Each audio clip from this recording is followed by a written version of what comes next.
OTB AM. With Gillette, proud supporters of Movember. Gentlemen, start your razors. All right. It's Friday morning, Owen. How are you getting on? Very well. A warm welcome to especially our viewers this morning, not just our listeners, I think. Yeah, it is one of those mornings, all right. And listen, it's the day forward. It turns out that when it takes to, when it comes to dressing up for Halloween, suddenly we all have loads of things at home that are really appropriate to dressing up like a tool, including a face mask. And it's coming to you live from the Dr. Barry surgery this morning. As you can see, Owen, I've gone to great efforts to dress up for Halloween with my doctor's, pretty natty doctor's jacket, you'd have to admit. I got my little, you can't see it down here, I've got my little pocket with all the little, everything you need in it. Well, that was a fairly timely Christmas gift last year, I want to say. This was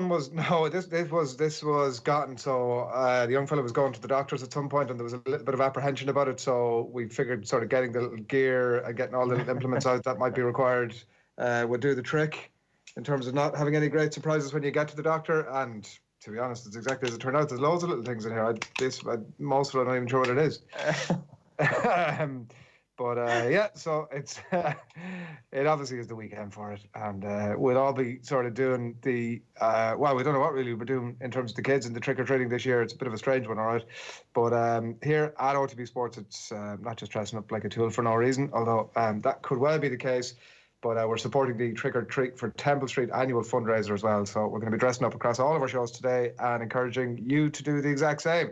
And donate to a fantastic cause as well while you're at it. So all funds raised going towards providing life-saving equipment for the little patients of Temple Street Hospital. You can head over to otbsports.com/donate and make a much appreciated donation for Temple Street.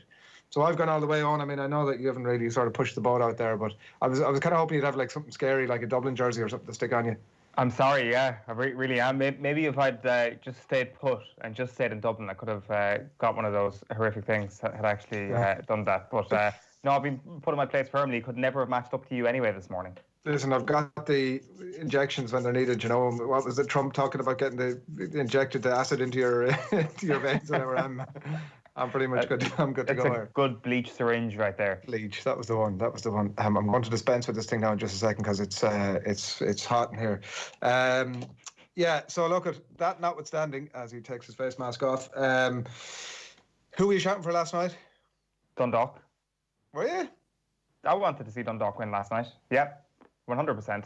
You want to see the Irish team win at all times.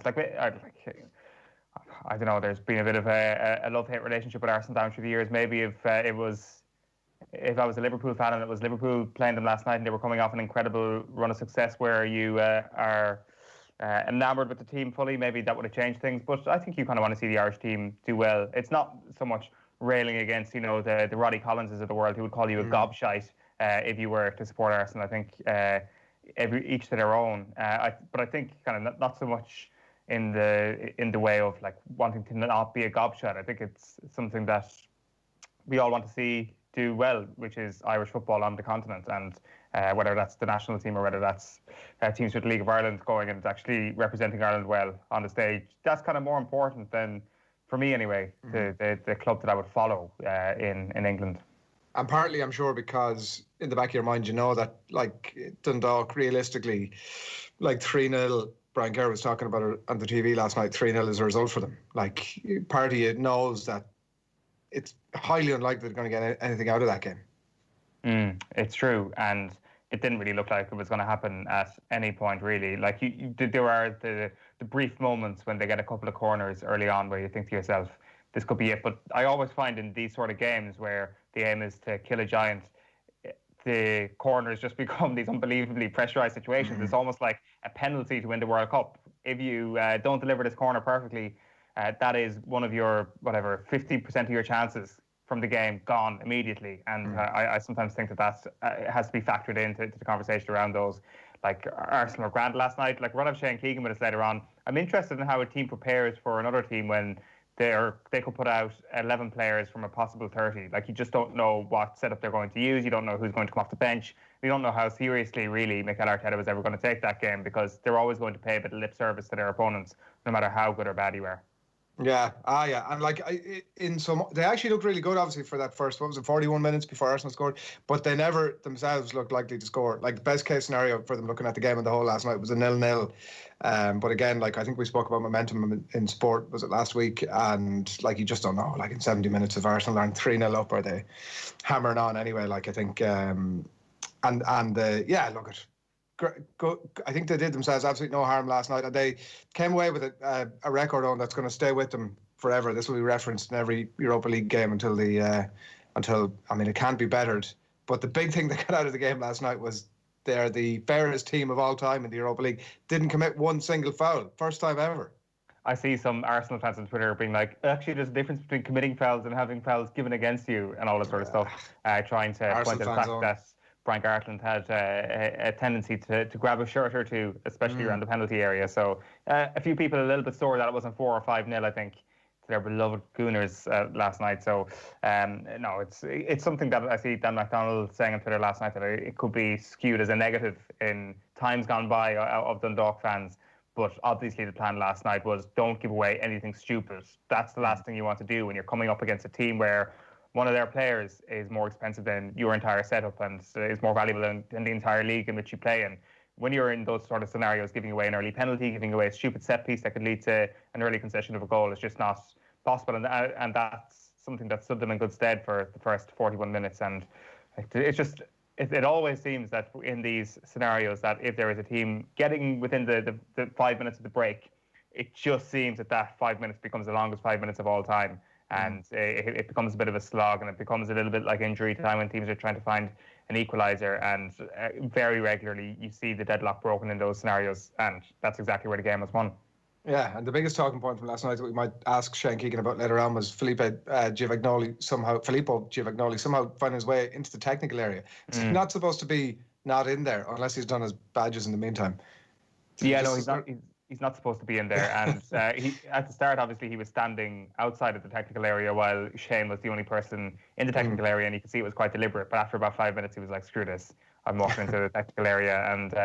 And the way he went, like, it is funny just to see that Shane Keegan does get brought up as coach and all the official UEFA documents. Like, they do love their red tape, UEFA. Yeah. It's like, how many badges do you have? You must be the head coach. But yeah, like, it'll be interesting to see how the rest of this campaign then goes. Like, the opening result was obviously the one they were really targeting. You'd have to say that Rapid Vienna maybe is going to be another tough one as well. But like, stranger things have happened. Like, holding out for a 0-0 draw after what they did in the opening 40 minutes yesterday doesn't seem too fanciful at this point.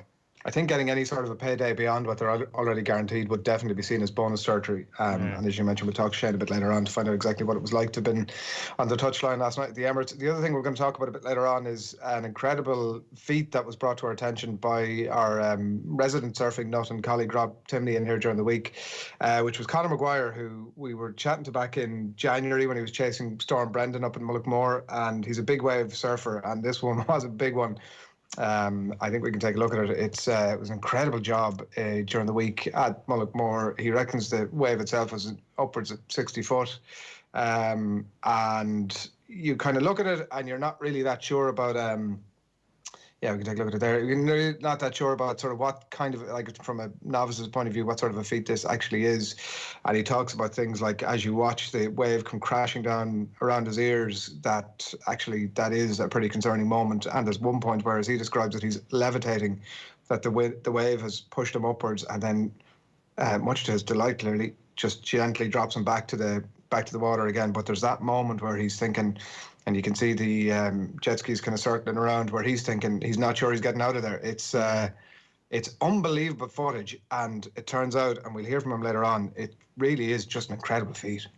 It's ridiculous. Like, what must that be like for somebody being in that situation with a wave that high? Like, are you a surfer? Have you like, I mean, even the mere thought of, not the mere exercise of just getting a very mild bump in the road out in the sea is an extraordinary feeling, and for those people to be doing what that is just on a different level altogether. I've done a bit, like, I've jumped in and taken lessons and not been very good at it, and like, success being that you, like on the, the tiny little bit of a white wave, not like the ocean of white water that's coming at him, that you manage to stay up, and that's it. But and like it's a physical and it's a tough thing. This guy's doing it obviously as a job, but the bravery and impressiveness of the whole thing is, and like he'll talk about like the weather systems that he's looking at from weeks out, going that 90-foot wave could be headed in Mullockmore direction, which was not anything out in appreciation of that. It's not a case of looking out the window and going, oh, there's a swell coming, that he's actually been spotting for weeks out. That's sensational. But we'll go on. I just mentioned that the footage is by Clem McNerney, and it's phenomenal footage. Yeah, it's brilliant. We'll talk to him later on. However impressed you've been by looking at that, and it is impressive, I guarantee you'll be more impressed when you listen to Conor McGuire a bit later on.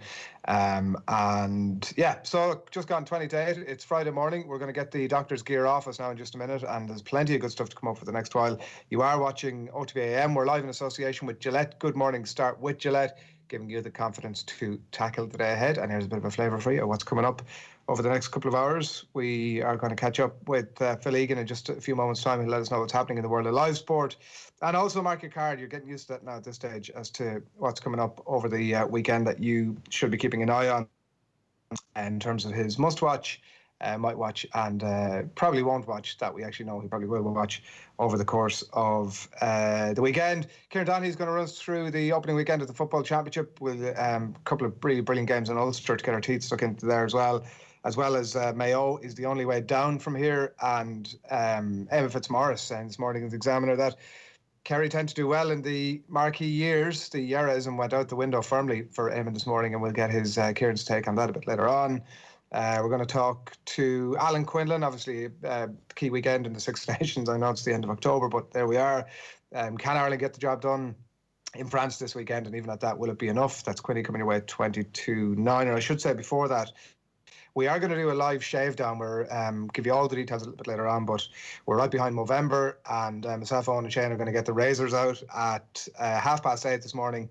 And Kieran Colopy is going to, master barber, is going to tell us exactly how we should be shaving, and we're going to get it on and get it done and get ourselves set for Movember. Again, a nice clean face. I don't think I'm going to struggle particularly. The two lads have a bit more facial hair than I. We shall see how they do. After 9 o'clock, we're going to do our quick picks. This is something that's going to roll over the course of the championship, where myself, Owen, Tommy and Will are going to go head-to-head with our picks for the games of the weekend. Shane Keegan, we mentioned the Dundalk coach, as we were reminded about so much on the screen last night, is going to join us at 9:15 for his reflections on the Emirates last night, and that interview with Conor McGuire coming your way at 9:30. So that's all en route.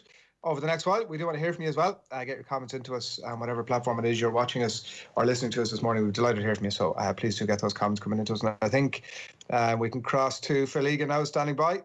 How you doing, lads? Phil, how goes it? Good, good. So when you're getting shaved, do you want to go on top as well, yeah? Matching haircuts? Phil, you need no shaving, it turns out. No, absolutely not. No. No, well, look, obviously we'll start. You mentioned Shane Keegan there in Dundalk. We'll start with Dundalk, and I suppose the biggest surprise, not the result. I think everyone expected Arsenal to win. It was going quite well for Dundalk. The fact that it was 0-0 approaching half-time, but all the damage done in the space of 4 minutes either side of the break. The first goal coming from Eddie Nketiah after a mistake from Gary Rogers, and then Joe Willock made it 2-0 just before the break, and Nicola Pepe with the pick of the goals for the Gunners just after half-time to make it 3-0. Finished 3-0 in Group B of the Europa League at the Emirates, but one of the surprising stats to come out of last night's game, Dundalk became the first team in the Europa League not to concede a free kick throughout the 90 minutes, so not one foul. They didn't give any free kicks away. Molde are level with Arsenal at the top of that group. Obviously Molde beat Dundalk last week. Molde beat Rapid Vienna 1-0 yesterday. Celtic were 2-0 up away to Lille, but they had to settle for a 2-2 draw in Group H. A deflected equaliser off Shane Duffy saw that game finish 2 apiece.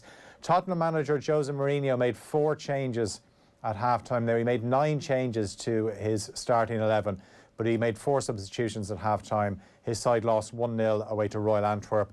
He actually said he would have made 11 changes at the break if it was possible, and there's a nice picture of Jose Mourinho doing the rounds on Instagram of him sitting with a sulky face on the bus and he's told his players to be ready for training this morning at 11 o'clock. Leicester won 2-1 away to AK Athens to top Group G, and Rangers continue their winning start in Group D. They beat Lech Poznan 1-0 at Ibrox. Premier League action tonight. Wolves host Crystal Palace. That game is at 8 o'clock. A win for either team would actually move them level on points with the top two. Former Brighton midfielder Desi Hutchinson will make his championship debut for Waterford tomorrow. He's been named in the full forward line for the Dacia's Munster Senior Hurling semi-final with Cork. Also a first start for De La Salle's Jack Fagan in the half-forward line. Padraig Harrington goes into day 2 of the Bermuda Championship, just 4 shots off the lead. The European Ryder Cup captain will resume on 4 under par. Seamus Powers 2 under. American Peter Malnati leads by 1 on 8 under. And the last one for me, Dan Martin begins stage 10 at the Vuelta a España, 3rd on general classification. Just 28 seconds behind race leader Richard Carapaz. Tour de France green jersey winner Sam Bennett thought that he'd won stage 9 yesterday, but he was later disqualified for a shoulder barge. That's the way it works. Right, Phil, thanks really for that. Anybody who's been watching us over the last few weeks will have been aware at this point that you're coming to mark our card now for the football over the weekend with your sort of non-fiction work here of must watch, might watch and won't watch of games. And normally I'm sort of surprised at the games, and it's true also of this week that you've put in the won't watch, but certainly one that's standing out that I'm surprised you've lashed into the must watch, top of the billing, Sheffield United against City. I thought you would have consigned that one to the don't bother list. Well, it's the first game. It's the 12:30 game tomorrow. And I know this is a tough weekend for the Premier League because they're competing with Championship, obviously the Six Nations as well, whereas they've almost had a monopoly of sporting events over the last few weekends. But the sporting calendar is cranked up. I know Owen touched on it during the week, and there's so much sport going on. So you have to be quite selective if you want to get through the weekend, if you want to actually function as a human being, whether you get to eat, sleep, shower, that kind of thing. There's also things that you have to do around the house. So the reason I've gone for Sheffield United and Manchester City, obviously Sheffield United haven't won a game this season. Manchester City dropped points again last weekend away from home, and they won during the week. Now we've seen this, they win Champions League games quite comfortably, and then it comes to the domestic league and they can't do it. So we know with Sheffield United, we saw with them at Anfield last week, they are a pretty hard nut to crack. Now, they haven't won a game this season, but they don't lose games by many goals. I seem to remember Manchester United beat them 3-0 towards the end of last season, but other than that, I can't remember a team putting more than 2 goals past them. So we know how organised they are. This is going to be a test for the patience of Manchester City. And are you suggesting Sheffield United are going to get something out of this? Is that why you're saying tune in? I don't know if they get something out of it. I think the best they could hope for is a draw, but it'll just be interesting to see how Manchester City go about trying to break them down. We know City are so good in attack, and obviously Kevin De Bruyne didn't start that game last week against West Ham, so you'd imagine he starts, and he is the key to unlocking that Sheffield United back five, and it really is a hard nut to crack, and I think that's what impressed so much, whereas last week from a Liverpool point of view that they conceded the penalty and they still were able to turn it around, because Sheffield United are one of those teams that you do not want to concede the first goal. We also know with Manchester City away from home in the Premier League, if they're trailing at half-time, they don't win games. That's going back to the start of last season. So no, it's a tricky one. It's a lunchtime kick-off. It's obviously coming off the back of a European game for City, so they can't be sleepy going into this one. That's why I'm going to watch it. Plus, as I said, it's the first game of the weekend. Popular by default. Sorry, the first game of tomorrow. There's obviously one on tonight. Just about to say, you've consigned tonight's game to the might watch list, but I'm not sure if we'll do we have time to really get into the intricacies of Wolves versus Crystal Palace? No, it's probably not. It's basically who wants to attack first. Two counter-attacking teams. They're going to be urging each other to attack so they can break each other down. So this could be, a fairly low-scoring one. But as I said there, just in the roundup, the winner actually goes level of points at Everton and Liverpool. So there is a bit on the line. But I'm sure I will probably end up watching it. It's competing with the late shows that are thereabouts, Phil. That's why you're well, in fairness, the late, I don't.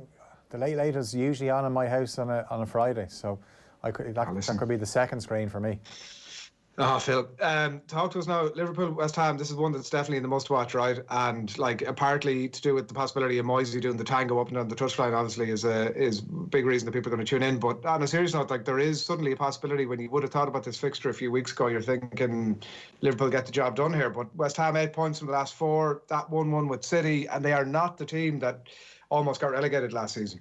No, and they're not the team that lost 2-0 to Newcastle in the opening weekend, and then everyone looked at their next few fixtures and thought David Moyes would be sacked soon enough. And then David Moyes obviously had to stay at home because he contracted COVID-19, and from home he watched his team beat Wolves 4-0, Leicester 3-0.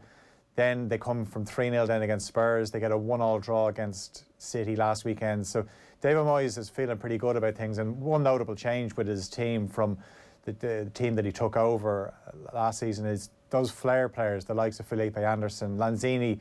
I know he got that goal against Spurs, but these lads are not getting into it. Well, obviously Anderson's gone out on loan, but they're not getting into his team. He's got a really well structured, hard to break down team playing the counter attack. Mikel Antonio is the key to all this. So we know Fabinho's missing for Liverpool. That's going to be a massive loss because he had slotted quite nicely into that defence without Virgil van Dijk. So what does Klopp do? He's obviously got Joe Gomez +1. Joe Matip is close to a return. Does he go for Jordan Henderson, who obviously played there in the World Club Cup? Does he go for Rhys Williams, the teenager who came on against Midtjylland? And the biggest compliment I would pay to Rhys Williams the other night is you didn't actually notice he was there because he was quite comfortable. He's quite a tall defender. Maybe he'd be quite useful for set pieces. But I think having Alisson back is massive for Liverpool. But Antonio has had a tight hamstring the last couple of games. He's gone off. So that'll be one to keep an eye on. If he is in the starting 11, if Rhys Williams does start, Mikel Antonio will be putting himself straight onto him saying, welcome to the Premier League, son. Let's see what you're made of. Are you playing Jota with the 3 boys up front? I think he might do, yeah. I think he might go 4-2-3-1 again just to give a bit of protection to the back 4, regardless of who is there, whether it's Jordan Henderson in the back 4 or Rhys Williams. If Jordan Henderson doesn't play in central defence, you'd imagine he'd play midfield. I know Klopp took him off at half-time. He's pretty much managing his minutes at the moment. There was no injury there. He's just working his way back to full fitness. We might see Thiago as well. But if Liverpool play with that front 4, obviously they're going to cause West Ham problems. But this is a tricky one. This is a game that caused Liverpool problems last season. And Moyes had no luck as Everton manager at Anfield, but he might feel this is the time. This is the time to go to Anfield and get a win. Manchester United against Arsenal is in your must-watch games as well. Like, obviously it's a must-watch because of the 2 teams involved. But it does seem, on the evidence of Manchester United's and Arsenal's most recent Premier League games, that there is a huge premium on keeping things tight at the back at the moment. Arsenal are struggling big time to score goals. Manchester United not struggling when their opposition seems to be excellent. Obviously, we saw that midweek. Are you giving this favourably in Manchester United's favour? Phil, like, are they heavy favourites in your head? I think obviously it all points towards a United win, but one thing Arteta has done since he's come in at Arsenal, he's made them harder to beat, and he's probably compromised a lot of their attacking play in terms of playing off the cuff. It seems to be very structured at the moment. Now, he had to shore things up because Arsenal were too soft. They were letting in too many goals. So now he's made them hard to beat. And you would imagine he'll sit in. And that actually makes things tougher for United. Obviously, United, we've seen with the wins away to PSG and the win at home to Leipzig, if you come onto United and give them space to play in behind, they'll absolutely rip you apart. And obviously Rashford was key to that. Watching the game the other night, obviously they got the first half goal with Greenwood, and then when Solskjaer was able to bring on Bruno Fernandes and Rashford, the amount of space that Rashford had, if you give him that space, you're just asking for trouble. So this won't have gone unnoticed from Arteta. You'd imagine he'll sit in quite deep and they'll try and play in the break. What he does with Aubameyang, I don't know. I kind of thought when they signed Willian, this would be in a move from the left-hand side to the centre for Aubameyang. We haven't seen that yet. Maybe Sunday is the time to do it because you need to get United out of their defensive shape. You need to bring United onto you and then see can you exploit the space in behind them, because we know Lindelof and Harry Maguire are not the quickest defenders. Their best defender is Aaron Wan-Bissaka, but you know if you bring United out and they have to play a high line, there's only so much Wan-Bissaka can do. So it could be cagey. I think that's why it's a must-watch. And probably you're buying into the history of the fixture, you know, with what it used to represent. But here you have two teams trying to get back to what they used to be. Still a fair bit off, but United certainly look like they're ahead of Arsenal in that sense.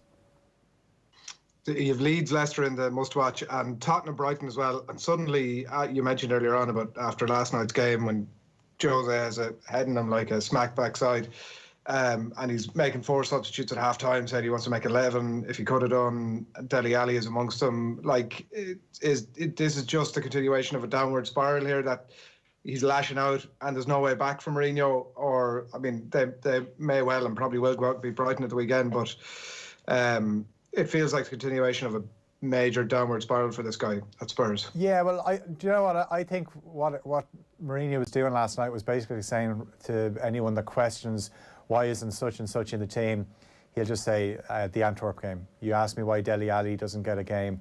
I took him off at half time.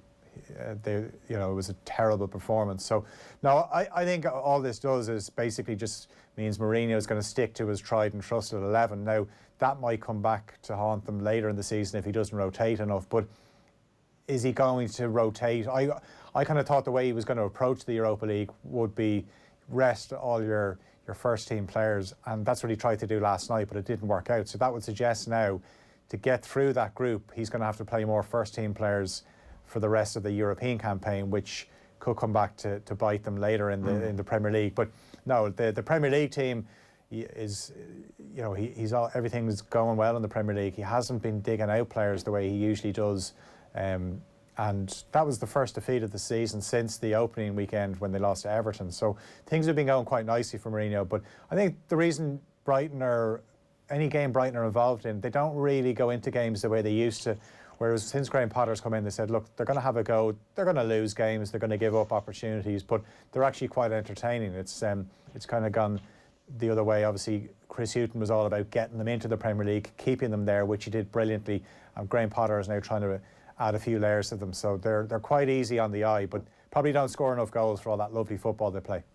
Yeah, I don't know. We'll see where this trade ends. You've got Burnley, Chelsea in the might watch, Newcastle, Everton as well, and Villa, Southampton, and Fulham, West Brom in the won't watch, Phil. So listen, don't enjoy those games over the weekend that you definitely will watch, and we'll catch up with you again next week. Thanks a million. Thanks, lads. Enjoy the shave. Yeah. Yeah, I know. Bloody hell. Not sure I'm looking forward to that one. Phil, thanks a million. Phil Egan on the line, as always, of a Friday to mark a card for the weekend. It's really a one-stop shop between that and Owen's guide to what's going on at the weekend. That has come down an absolute treat with people. That's everything you need to know in like crazy busy times for sport, and long may it continue over the next few months when we've, let's face it, bugger all else to do. We're coming up on 8 o'clock on this Friday morning. Delighted to have you along with us. And a reminder as well, by the way, that this weekend the 2020 GAA Football and Ireland Senior Championships are throwing in Super Value, and Off the Ball are calling on GAA fans right across the country to support where you're from. Are you the country's most devoted super fan? That is the big question this morning, and we want to see the evidence. We want you to show us how much yourself and your family love your county, and how much you're going to be in with a chance to win some really great prizes as well. So we're looking for you to send in your 20-second videos. It could be a pre-match speech, it could be a pre-match setup at home, live match reactions, a little sneaky video of your dad losing the plot, and yeah, just generally tell us why it is that your county means so much to you. So you can get them into us on social media if you use the hashtag where you're from, or you can hit us up on WhatsApp if you want to hit us up that way. 0879 180 180. And we're going to choose a winner every Friday during the championship. Each weekly winner is going to land a €200 voucher for a Super Value near you, and also a chance to star in the Super Values Superfan series, which is a fly on the wall peek inside the homes of dedicated supporters right around the country. And for more on that, you can check out facebook.com/SuperValue Ireland for lots more on that. We're going to talk GAA in just a little bit. Kieran Donaghy is going to join us to again mark a card for all the stuff happening over the course of the weekend. Alan Quinlan as well in the next hour. We're back after these. OTB AM on OTB Sports Radio, Ireland's first and only sports radio station.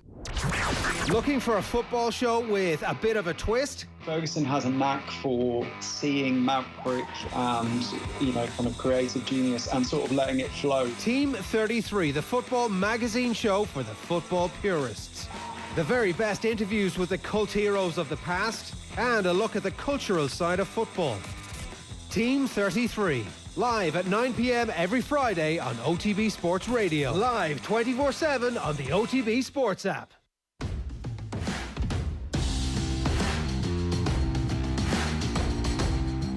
Welcome along to Scoreboard Jungle. It is the GAA Inter-County Quiz that everybody wants to win this winter. This is the ultimate prize on offer over the next few months. Well, sort of. But it's going very well if you're from Galway right now, because Damien Comer somehow still tops our leaderboard on 3 points. Surely today's contestant can take his place at the top of the mountain, as he has done so many times through his career. I'm delighted to welcome Bernard Brogan along to Scoreboard Jungle. How you keeping, Bernard? I'm good, Nathan. Thanks for having me. Tell you what, you've achieved a lot, but this could be the ultimate. There's a lot of pressure on you. I'll take you through it. So round one is the take your points, and the goals will come round. You get 5 questions, 30 seconds. You earn a single point for every question you get right. It's very straightforward. Round 2, it gets a bit more tricky. It's the sudden death shootout where, that's right, you're going for goal. 3 points for correct answer, but if you get one wrong, you're gone. So we'll add up your goals and your points and see if you can get on top of Damien Comer, who's on 3 points at the top of the leaderboard. Bernard, are you ready for round one? I am. Let's do it. Remember, each correct answer is worth 1 point, and your 30 seconds starts now. Who is Dublin's top scorer in league and championship history? Dean Rock. How many footballers of the year were Dubs in the last decade? 5. How many times have DCU won the Sigerson Cup? 3. Who succeeded Pat O'Neill as Dublin manager in 1995? Mickey Whelan. Who did your brother Alan make his Dublin Senior Football Championship debut against in 2002? Kildare. Ooh, Bernard, it was not good. 1 point from those 5 questions. Who is Dublin's top scorer in league and championship history? The answer is still Jimmy Keaveney with 30 goals and 402 points. Dean Rock is just 2 points behind him. So give it another week. Give it another week, and you'll probably be right. How many footballers of the year were Dubs in the last decade? I'm going to take it. Maybe you were just being so modest you didn't want to name yourself, but it was actually 6 rather than 5. Yourself, Alan, Michael Darragh-Macaulay, Jack McCaffrey, Brian Fenton and Stephen Cluxton are the 6 Dublin footballers. DCU have won the Sigerson Cup 4 times. Mickey Whelan was your one correct answer. Yeah, Mickey Whelan was the one correct answer, succeeding Pat O'Neill. And Alan made his Dublin debut in championship against Wexford. Wexford was it, yeah. So, 1 point so far, but 1 goal would put you to the top of the leaderboard. So, let's get into round 2, which is the going for goal round. Each correct answer is worth 3 points, but you get 1 wrong, and that is the end of it. So, are you ready for round 2? I am. Your 30 seconds starts now. Who was the first footballer of the year this millennium? Pass. You can't pass. You're out if you pass. Go on, name somebody. The year 2000. Yeah. 2000. 12 seconds left. James Moynihan. Correct. How many different counties won Leinster titles in the 2000s? 3 seconds. 4. It was 5. It was 5. Correct. You got there in the end. Seamus Moynihan was the footballer of the year in 2000, and 5 counties won Leinster titles in the 2000s. Kildare, Meath, Dublin, Laois and Westmeath. But your score, Bernard, somehow of 1-1 puts you to the top of the leaderboard. We'll see if you manage to survive there for the winter, but well done. You are top of the leaderboard. 1 goal, 1 point. A nice little haul for yourself. You'll take it and you can go home happy. I always took 1-1 happily. Bernard, great stuff as always. We'll keep you updated, but I wouldn't go hanging around on the phone. I wouldn't be holding out too much confidence. No, I think it's beatable, but happy to be up there. Bernard Brogan, well done. You topped the leaderboard on Scoreboard Jungle.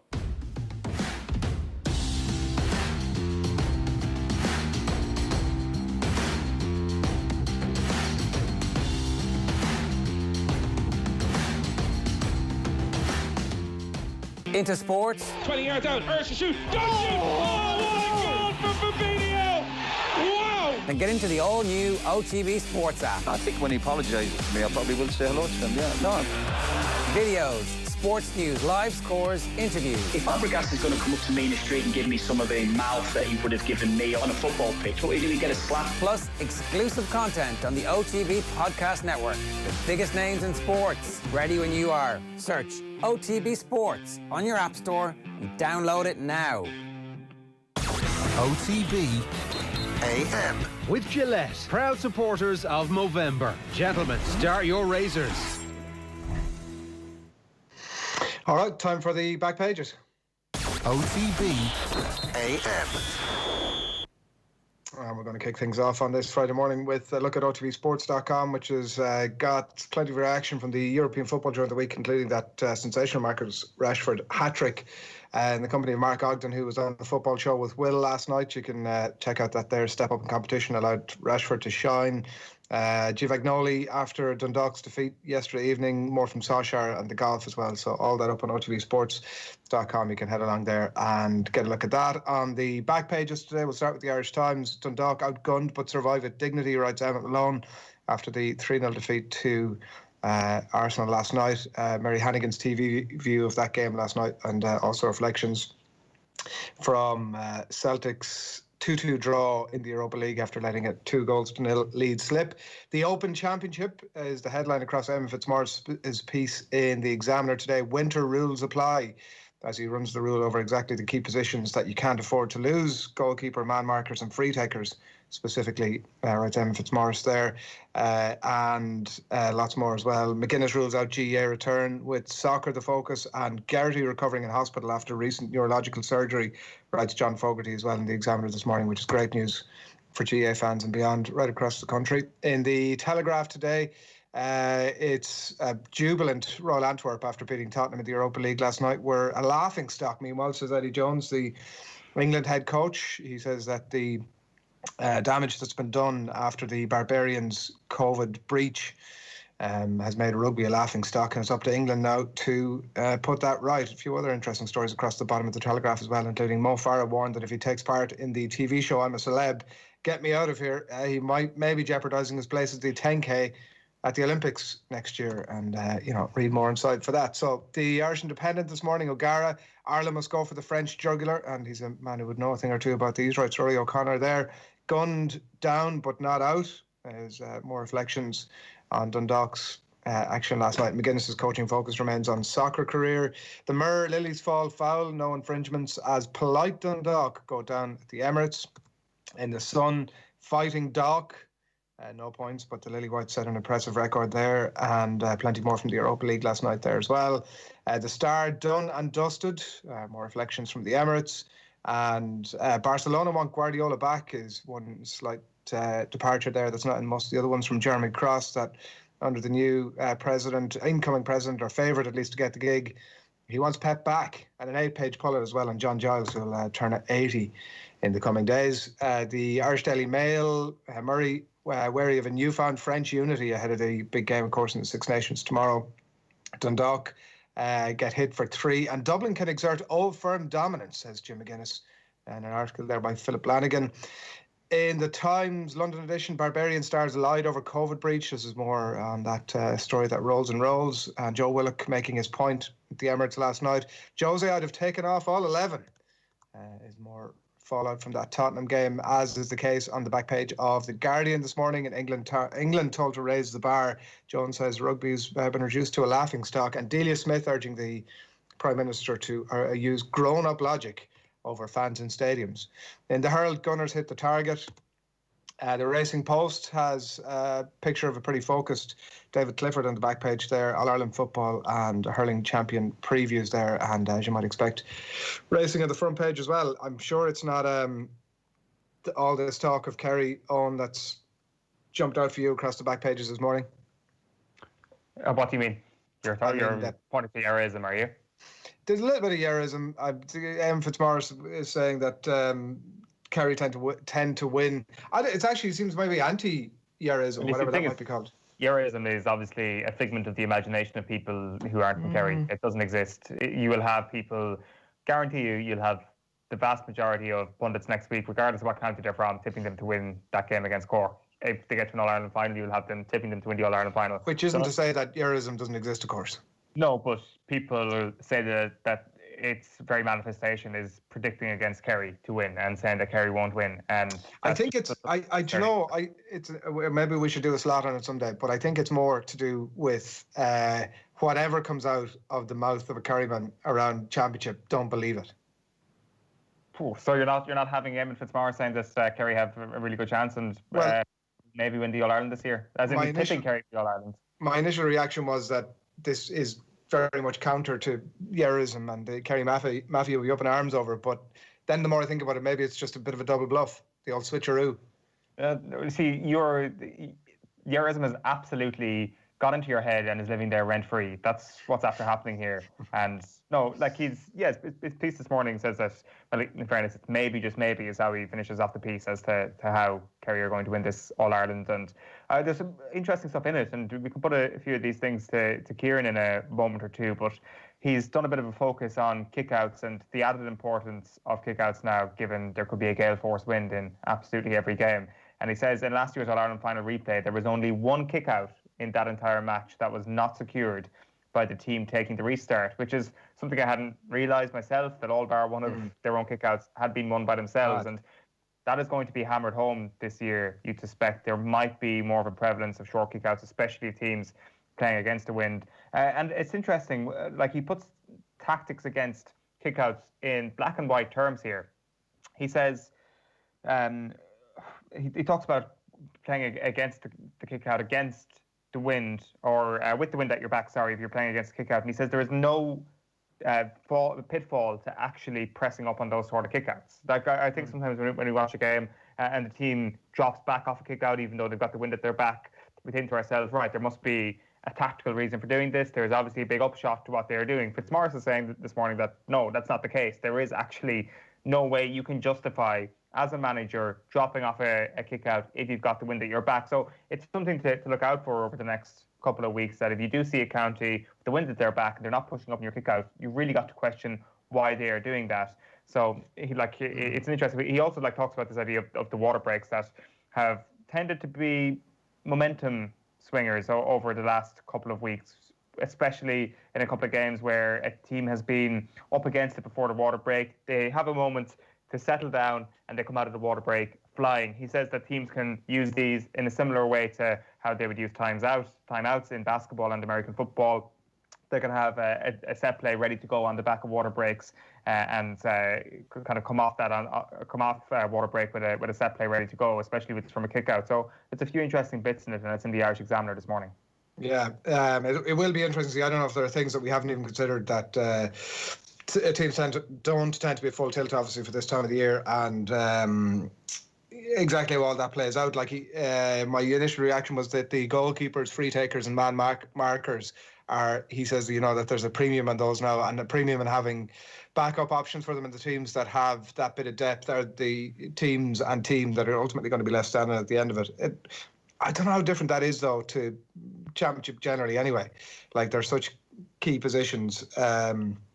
I don't know. It'll be interesting to see. He also makes really great points about the various conditions. So the numb fingers and the cold toes and the wet ball and the unsure sod and the slippages and the stuff that you just wouldn't be there for summer football. I know that grounds and pitches around the country, it's not like we're talking about teams playing in mires of downfalls, even if it is wet. Most of these pitches that teams are going to be playing on are going to be well drained and in good shape. But at the same time, we are going to see unusual things happen that you wouldn't normally, and maybe some of those things are going to ultimately impact on the outcome. And I think that there is limited points to actually previewing an entire championship in the context of conditions, because there is a likelihood that a game could be played on a fine, crisp winter morning. And it's not like the lead into Christmas over the last couple of years have actually been that bad weather-wise, to bring up the most boring conversation of all, which is weather in recent years. And you make a good point about the pitches, that you really do need an absolute dog of a day for this to have a material impact. And it is pointless previewing an entire championship when you don't know what the weather's going to be like in 4 days, never mind in 4 weeks. But it does have an impact. Like, like if there is going to be a bad day, of course it'll have an impact, regardless of the undoubted quality of the pitches. All you've got to do is go back to the 2015 All-Ireland final, which obviously Kieran Donaghy would have played in as well, and we could put this to him in a moment. Like, the quality of that final was completely taken out of the game as a result of how bad a day it was. It was wet, it was windy, it was not a good game for football. It is the sort of conditions you would expect in January, and it could be the sort of conditions we see this year. And we all know how good the Croke Park sod is. The quality of the sod didn't make any difference on that particular afternoon. The weather completely changed the prospect of that game. So yes, it does have an impact, but no, we can't use it as a one-size-fits-all approach, because we could also have some pretty nice days. Who knows what is going to happen if it's long and short of it. Yeah. Look, it is fair enough. There is I accept there's a bit of volley and all of that, but at the same time, there are definitely going to be moments where Kevin McManaman or somebody is bearing down in goal, and the thing that never normally happens, where he lands on his hoop because he slipped in a puddle or whatever, or the ball slipped out of his hand just at that opportune moment. Yeah, well, it'll be the same cliche that's been told to kids from a very young age when they go out into a wet pitch is just don't hop the ball. Do not hop the ball. Solo it only. I've seen a few players already who've hopped the ball on the wet side of league games that we've seen over the last couple of weeks, and it just doesn't work. You might get it back up to your hands in Croke Park, but as we've seen so often, as we've seen every league, you've got to solo the ball. If you're hopping the ball, you're going to lose possession. That's basically it. Those sort of basic things that people have been told for their entire life. It's not like the players are going into an alien scenario here. And I would also say that our kind of view of bad pitches and, I guess, terrible games comes from watching a lot of club games in January, February, March, and the kind of the provincial championships, the All-Ireland championships in those competitions, and they wouldn't be played in amazing stadiums all the time. So I think that kind of hammers home your point as well, that if we're kind of restricted to Páirc Uí Chaoimh and Semple and Croke Park over these next few weeks, which a lot of the big games will take place in, then I think things should be relatively fine and should be able to withstand the pressure of the conditions. Yeah, well, you mentioned Kieran as well used to playing in, or has played in finals. There's been key moments with maybe not the most ideal conditions. Delighted to say joins us on the line now. Kieran Donaghy, morning to you. Morning, Adrian. How are you? Morning on. Flying, thanks. Very excited for the weekend that's ahead and the next few weeks, indeed.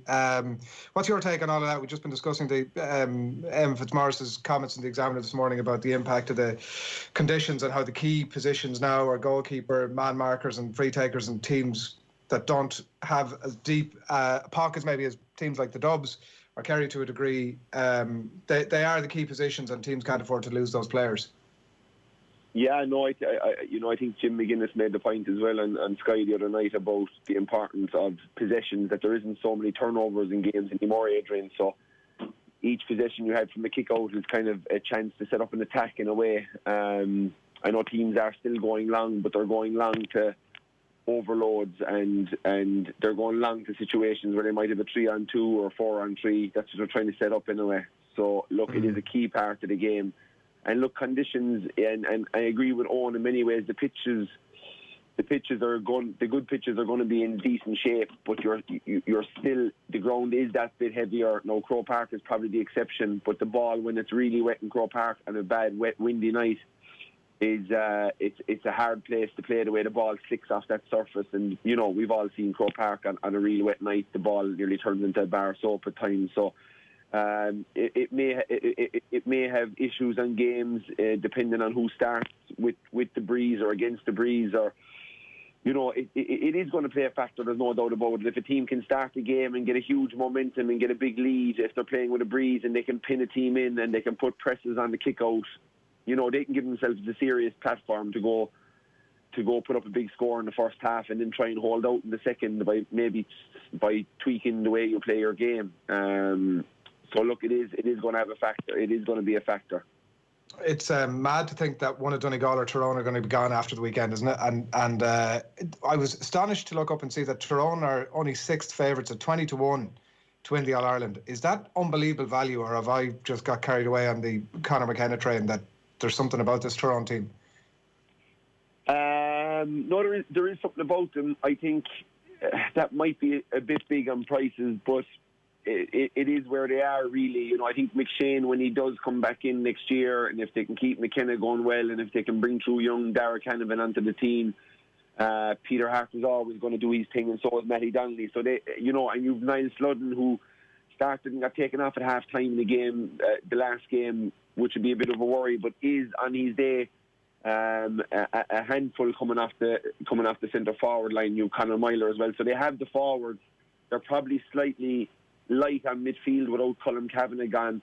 Hansey and Burns are good at what they do, but they're not your out-and-out midfielder that's going to take the game. Frank Burns can do a bit of everything. He's a good baller. He goes back and helps. I think both of them are actually playing the Colm Cavan mould, himself and Hansey. I know Hansey might be out now for the weekend, but they've big Ben McDonald as well to come in, and he's a big handful as well, big, strong and athletic player, and possibly looking like going with maybe him and a smaller, more mobile Frank Burns in there with him that allows you to keep Matty Donnelly in the half-forward line. So look, they have a squad, you know, their backs are getting there as well. They're well anchored by Ronan McNamee at full-back, who's got a few all-stars. So, you know, they are a very exciting prospect. You throw McShane into that now, and I'd be right on that platform with you, Adrian, and I think they'd have a good chance. But without him, I think you're going to see Donegal possibly the weekend. Eamon O'Donoghue, who had a great article in the Times yesterday, just stating the importance of Conor McKenna in these two games. He's scored a direct assisted in 5-10 out of the 5-27, so his importance can't be understated at all. He prefers to play at 11. Wiedemann, I talked to him during the week. He prefers 11. That's his spot. That's where he likes to be. He's also a big option, as Eamon rightly pointed out in that article from Kickouts. He said that Tyrone targeted him 11 times against Donegal, and he came away with the ball 10 of those times, as in their team came away. So that's a very good stat if you're going long to centre forward and coming away with 90% of the possession. They're two slightly different positions. He made the point about possibly would Tyrone look at starting him inside. I wouldn't, because I think what Tyrone has to do I think what Donegal has to do with Conor McKenna the next day is just go, and he'd be well used to this from the Aussie rules, but just go tag him. Just send somebody on him. Maybe if he was in a full forward, McGee would love that challenge. Neil McGee, he would go toe-to-toe with him and just kind of traipse around after him and try and keep him out of the game. Another guy they have is Stephen McMenamin. He's sticky, strong. He doesn't mind getting in people's face. He'll try and bring that side. He's unselfish enough to sacrifice his own game, as he knows how important that key matchup is. You want to keep your own Bon Gallagher's and Ryan McHugh's free on the wings. You don't want to be putting them necessarily on a McHugh or on a McKenna, unless you went with the idea of maybe sticking a Ryan McHugh on him early on and telling Ryan McHugh bomb for the first 10 minutes and see if we can drag McKenna 60 or 70 yards away from goal, because in front of goal he's been sensational so far. And on that, Kieran, then, like, because I know that I watched that piece that you did with him, and you were talking about the physicality of the man, like, and obviously playing at 11 or maybe playing a bit deeper in towards goal is maybe where he's been in the main so far. And it's very early days, really, obviously in his intercounty career. But is there an old switcheroo here from Tyrone at some point that if the game's getting away from them a bit, they draw him out a bit, like maybe even put him in alongside Murphy and try and break the game up that way, or is that not something that would be in his brief just yet as he gets reused to the game again? No, I think, to be honest, on what I've seen in the two games, I think he's brief as anything you want it to be. I think he's a top class footballer. He's a top class athlete, and he's going to bring on Tyrone an awful lot. I think where he's playing is the spot for him, I'll be honest. I think that centre forward roaming around the place, trying to drift in the odd time, you know, if you drift in from centre forward, Adrian, into full forward, and you're as good as he is, and you have a centre back in there who's not overly comfortable for a few minutes, that's where you can cause a bit of hassle, which is what he did really well against Mayo. But his passing, his assists off of marks, off of kick passes is really good. So I think if it's his favourite position and he's only playing the game a few weeks since he came back, I just think you leave him at 11. You don't try and trick around with him too much going into a big knockout game. You put him out to the middle of the field, or you throw him full forward, and the first 15 or 20 minutes don't go well, you're giving his man momentum, you're giving the opposition momentum, you bring him back to centre forward and trying to recover, and it doesn't work for him. you may be kind of, maybe looked at, maybe why didn't you just leave him with what he was so effective at?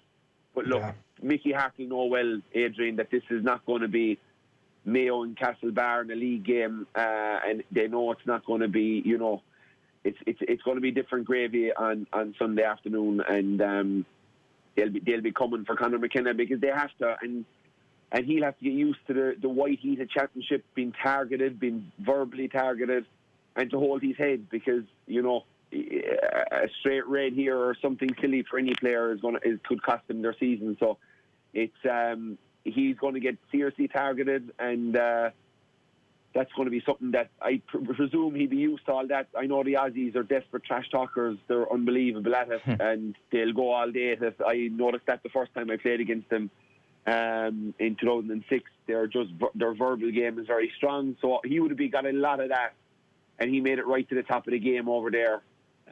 So I think he'll be used to all that, but it's just the physical. It's playing for his own people again. Can you keep the emotions in check? All of that stuff, because they are going to come for him, because they have to.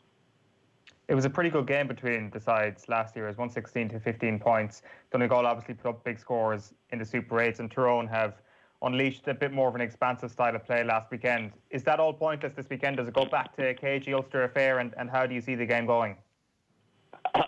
I do.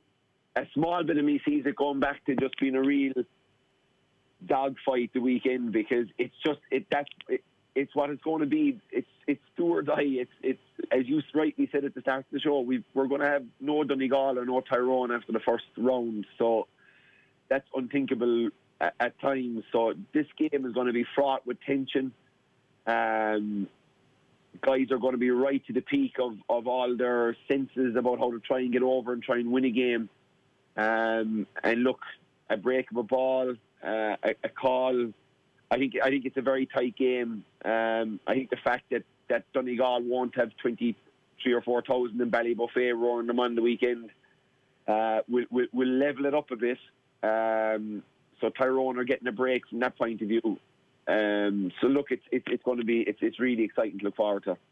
You're still tipping Donegal by the sounds of things? I am. I'm still tipping Donegal just to get over the line. I think they've the more rounded team. I think they're more sure about themselves and where they are. I think, Jamie Brennan and Oisin Gallen and Michael Murphy is a full forward line, but Murphy doing a bit of everything as he always does for Donegal is extremely strong. Padder Morgan is a big addition on the wing. You're solid in the middle of the field, and you've got a good access at the back as well. You've Owen Bourne, Ryan McHugh there, Darragh O'Boyle, Neil McGee. So yeah, Steve McMenamin in the corner. They have a nice squad, and they've Patton in goals. And look, the two goalies are that's another thing to look out for the weekend.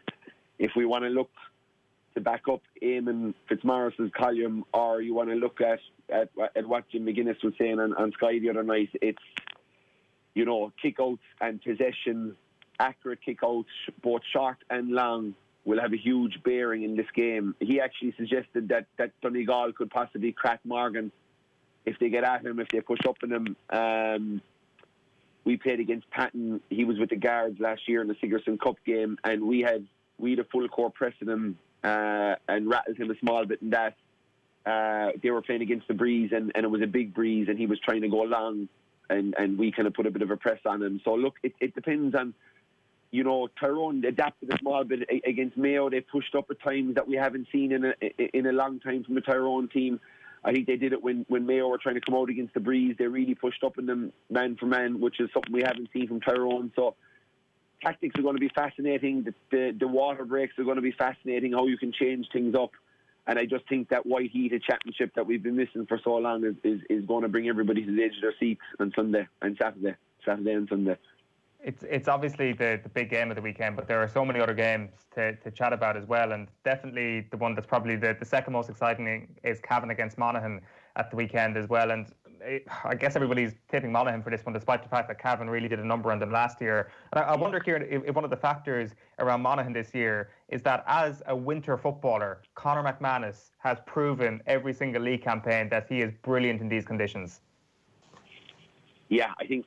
Look, McManus is brilliant in any conditions. Really, McManus is just a great footballer and just an accurate player, and he's strong and he's tough and he'll keep going.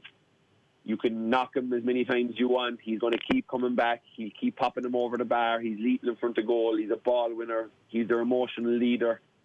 But again, Monaghan's slight disadvantage. You know, in Clonus, no 20 or 30,000 mad fans. That makes a difference. You know, it's a fact of sport where places are hard to go. I think you're seeing it both in the bubble in the NBA. You some crazy results, crazy comebacks. That probably wouldn't happen if that'd be harder to happen if you're the momentum factor with the crowd. So yeah, look, McManus is serious, but you know, Cavan.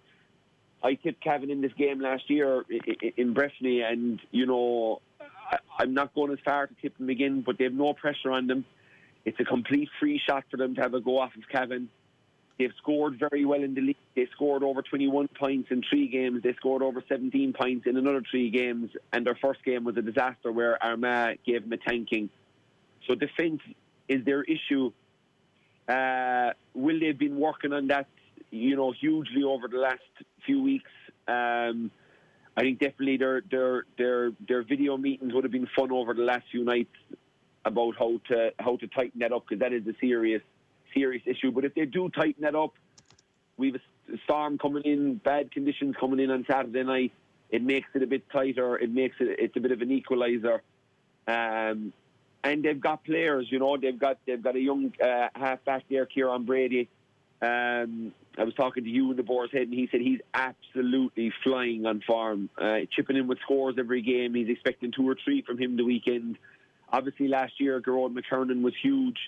You know, stats in the middle of the field. I think if Monaghan are to really go for this in a do-or-die game, you know, maybe they could look at getting him in at 14 early on, planking a few balls in the top of him, see if they could get an early goal, see if they could put the pressure on Monaghan, because as I said, there is no pressure on Cavan in this game.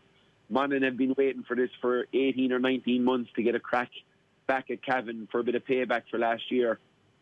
So if this thing is tight down the stretch, it'll be Monaghan that will feel the pressure. It's Monaghan that are supposed to go through this tie.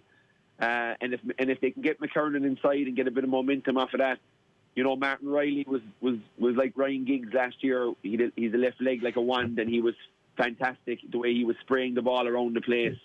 He has lost a small bit of his pace that he had when he was a youngster, but like his passing ability on the outside of the left boot. Obviously, McVitie is a big loss. I think he's out in Australia. But the young guy from Crosserlock, James Smith, he was really good in the replay and the Cavan County final. So he's one for the future, and he's one that will have to kind of have a big game and announce himself on the big stage on Saturday. But it's going to be tense. It's going to be tight. We've got some great players on show. And yeah, looking forward to getting stuck into it with Peter and Jim McGuinness on Saturday morning and seeing where we're going with it. Yeah, I know you're saying you're not tipping Cavan, but it all sounds like that's exactly what you're doing. I'm kind of. It's either going to be that tight game where Cavan have a chance, or it's going to be Monaghan with posters of Cavan players on their wall for the last 18 months, and they just can't wait to get a hold of them. And Monaghan could win by 8 or 9. So, look, Cavan got relegated. They'll be a bit down in the dumps, but that's why that puts it back to the league and where they are next year. Absolutely has no bearings come 1:15 on Saturday. That ball is going to be thrown in, and you've 2 local rivals that are going to go toe-to-toe. And if Cavan can stick in there for long enough, they may have a sneaky chance. Yeah. All right. Enjoy the games. Catch up with you next week. No bother. Thanks, million. Kieran Donaghy on the line there. And Kieran is very heavily involved. You can just check out his social channels and indeed our own, because we'll give you a push to this. He's raising funds for his home basketball club. You'll all know that he's very involved in that game. And the Garvey's Tralee Warriors. You can check out his social handles for details on how exactly to get involved in that. And up next, we're going to be doing a live shave down in the company of Master Barber Kieran Donaghy, and we'll give you more details on that in just a minute. So stay tuned for that as we head into Movember. But before all of that, and on the theme of Hoops for Home and Kieran's drive for fundraising for the club, here's Kieran with a bit of a difference. Well, lads, you know, I've been Kieran Donaghy here, you know. You know, look, I know the impression now is it's a work in progress, you know, but I think I've got the hands down, you know. Hands be going mad, you know. Anyway, lads, you know, here to talk about the Tralee Warriors, you know, and, you know, we need a little bit of help, lads, you know. Danny, will you come out of the way and stop embarrassing yourself? Go away. Right, lads, Joe Nin here, right? And I'm here talking basketball, lads. I'm talking about the Tralee Warriors, lads. Not just any basketball team, right? Absolutely, what they've done down there in Kerry for the last 4 years, unbelievable, lads, right? And now they need a little bit of a dig out, right? Absolutely. Tough times, lads, you know yourselves, right? They have a GoFundMe page set up. Hoops from Home, it's called, lads. Please check it out. Now, the crack, I know what you're saying, lads, right? What's like men talking about basketball for? Well, listen, I used to play it, right? Played one game for the Clare Jets down there in Ennis Diamond. They brought me in, they said they needed help, and they were going to get relegated, so they brought me in anyway. What a match, lads. What a match. I never felt so alive. Now, it was very unfortunate that I was banned for life after it, and the club got hit with a 10-year suspension. But listen, lads, we got done on technicalities. Number one, you can't use the hall playing basketball. Number two, you can't bait the opposition. Like I say, lads, we were done, right? Anyway, lads, they have a great initiative, Hoops from Home, right? And what they want you to do is send in the videos, all ages, everyone. Send in your trick or your treats, your basketball trick or treats, that is, right? Your trick shots, the whole lot, right? Send it in and hashtag Hoops from Home to spread the word, lads, eh? Send it into the Facebook page, the Instagram page, Twitter page, whatever page it is, lads, right? Absolutely. Now, Kieran's going to give us an example of one of the popular trick or treats, right? And it's the Skinny Flex from the great Dara O'Hanlon. So, Kieran, take it away. Well, Joe Bradley, what do you think of that? Sweet suffering, Jesus, I tell you, Hanlon be awful embarrassed looking at that. No, I'm only trying to help, you know. You're making a show yourself, Tommy, eh? Start practicing and send those videos in. We'll be doing it all the way from now to the end of November. And please, please, if you can donate, please check out the GoFundMe page and support the Tralee Warriors. Absolutely, that's right. As an aside, Sam, and we'll get stuck into Lions nostalgia now, and that ostensibly is the point of this chat, but as an aside, seeing as it's come up just now, when you're jackling over the ball and you're taking one hit, then another hit, and maybe if the referee allows a third hit, what's going through your head then? Feels amazing. I love it. I genuinely miss that feeling of getting smacked and being able to resist it and get up. And I hate those players who win a jackal turnover. They stand up with their chest puffed out with the ball in their arms so everybody can see on the telly they've won it. I always like just to try and win it on this quite quietly and then just leave the ball on the floor and just walk away and mind my own business. I knew the coaches and the statisticians would have seen it, but I didn't need to give it a big one. But I love that physical battle of people trying to move you. As I got older, it became more of a worry for me then because I was struggling with my knees. I had a couple of knee ops and obviously I had neck operation and stuff. So suddenly it wasn't as fun when I was 28 with a couple of kids and you suddenly start reevaluating things. But when I was young and you don't have a care for your body when you're young 20s. You just fly into things head first. So I absolutely love that part of the game. And that's why I played it. But ironically, that's kind of what finished me at the same time as well. But yeah, I love that feeling of getting down there and doing some of the dirty stuff, which perhaps some of your more silky backs don't like to do. As an aside, Sam. And Sam, were you thinking, God, will these Irish lads ever just shut up for 5 minutes? I agree with what Paul says, actually. And like from a Welsh perspective, it's very much one of those things that like no one's ever going to be bigger than the team in the sense like, not that I'm saying that's what you should do. I love the sort of confidence that players should bring. And Warren would try and get that out of the Welsh boys because he could probably sense that we weren't like that naturally. So he would turn up on a Tuesday or a Monday session as we were playing Ireland, like a big game. Like Wales' biggest game was actually playing Ireland. And for the fans, it was England, but for the players and coaching staff, playing Ireland was our biggest game. And he would say, right, yeah, he hadn't been in a team. And he'd say, starting 15, I want you to put the bibs on. And it was obviously a Monday. We normally get announced the team on a Tuesday or sometimes Thursday. And nobody would want to walk over to the bibs, but the only player who would Mike Phillips, would walk straight over and pick up number 9 every time. And then we suddenly realised that that's what he actually wanted. He wants players to almost pick themselves, and he wants you to display that level of confidence and self-belief. And it took a few years to change the psyche of the Welsh players, but we soon then had much shorter, sharper meetings where if somebody was listening from the outside, from a press perspective, for example, or a fan, they might think we were arrogant. But that's just the mindset you've got to be in to play pro sport. We probably thought, coming into the environment as young players, that you need to be like grateful and show a lot of humility. But actually, when you want to be cutthroat, ruthless in that environment, you've got to back yourself and your team 100%. So yeah, that was probably one of Warren's biggest challenges with the Welsh team. And Sam, that's very interesting. Why was the Ireland game the biggest one for the players? I don't know. I think there's a combination from a management point of view. There's obviously the history with Warren Gatland and Ireland, and from a Welsh region perspective as well, we never beat the Irish provinces. You know, we got our pants pulled down by Munster and Leinster and Ulster on regular occurrences. You know, I can't actually remember. I think I got one away win in Ireland against Munster. I got two. In my career, I got two away regional wins in Ireland, you know. That was it. So I think because we struggled to beat them at regional level so much, it made it pretty sweet when we could beat them at an international level, if I'm being honest. So I think, you know, the chances of beating Munster away from home and Leinster was, very few and far between. But going away to Ireland and getting a good win was realistic for us as a national team. But I do think it was pretty much an even 50-50 split between Wales and Ireland. You know, we had some fantastic battles. Wales, Ireland and England in my career was always a 50-50 split with wins and losses. OTB AM. With Gillette, proud supporters of Movember. Gentlemen, start your razors. Yes, indeed. Start your razors. Very much the theme, as you can see. We are locked and loaded and we're ready to go with Movember. It's a live shave down. We're going to give you full details of how you can get involved in this in just a couple of moments' time. But it's 20 to 9. Delighted to have you along. You can see a lot of shaved up faces on your screen there. And one not so shaved up. Owen is back with us. Shane Hannon, I believe. Is it Shane that's there? It's actually G-Mac, but nice try, Adrian. Good try. G-Mac is with us. He's going to get shaved down. And Kieran Donaghy is wondering what's going on here from Studio 145 on Francis Street. Master Barber and indeed Master Shaver is going to talk us through all of this. Kieran, good morning to you. Morning, gentlemen. How's it going?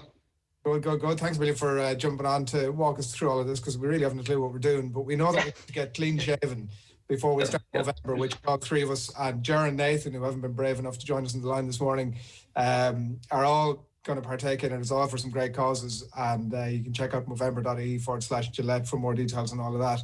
But you've given us our instructions. We've jumped on with the Gillette Skin Guard Sensitive, so the bit of product there. We've got our Gillette Fusions at the ready, and Shane with golf glove in tow. You're going to tell us about what exactly it is. I haven't wet shaved in, it could be the best part of 10 years, and I'm slightly concerned that I'm going to start bleeding live on air here. But tell us about how we're going to avoid that and exactly how we should go about all this. Okay, so the most overlooked part of having a clean shave would be preparation. So I saw you all there, just slap it on the shaving cream real quick, like taking like 2 seconds to do it. So ideally what you'd want to do for a clean shave is, the best conditions to do it is straight after a hot shower. Right. So after you've cleaned your skin, you could use a gentle exfoliator, a daily skin wash. So that will prepare the skin, get rid of excess oil, dirt, just stuff that's going to just get in the way of or clog up your razor blade while you're doing it. So the warm water will relax the skin, and it will open up the pores and just make it more receptive to a razor blade. Makes sense. So, what do you think, G-Mac? I don't know. I just wanted to bring a bit of Portrush pizzazz to this whole affair, a bit of Florida flair. G-Mac, have you got the best Waterford Crystal fruit ball out there? That's yeah, it's pretty special. I'm actually a little bit nervous, lads. It's like Pebble Beach 2010 all over again. It's the nerves are jangling here. I've got the sash ready to go. I'm nervous for you. Okay, so yeah, what you want to do is just lather it thinly. Another common mistake is just to really lather the shaving foam on there and get a big like shaving foam beard. So thinly, so you can see what you're doing. Okay, so is that warm water in the board in the bowl you have there? Yeah, I hope it is. It's pretty warm. Got my mixing bowl out here as well. That's all right. Oh, sorry. You're not shaving your moustache off, Shane? Oh, Shane, lather up that moustache. Yeah, I was going to leave that to last. I was going to see how the tickler looked, but we'll lather it up. We'll foam it up, as you guys like to call it. So, is that any better? That's exactly how I do it in the barbershop. It looks like he's baking a cake there, doesn't it? Listen, I'm not a shaving foam kind of guy ordinarily, so this is pretty tough. Right, so another thing to become aware of is your growth patterns. So your hair doesn't grow directly straight out. It has a pattern, so it'll grow through the sides. Mostly it'll grow down. And then you should notice underneath your neck and around there, you can have like patterns that grow like down or up or in, around, and little whorls and stuff. Everyone's face is different.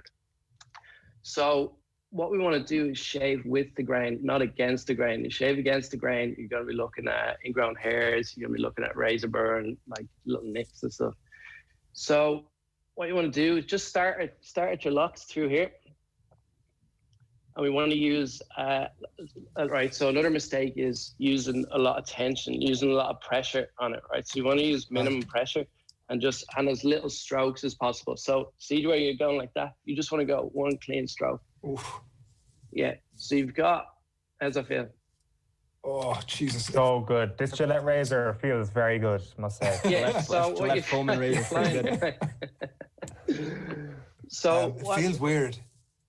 Having not done it in so long, it feels really weird. And I never knew about that one long stroke thing. I would have been...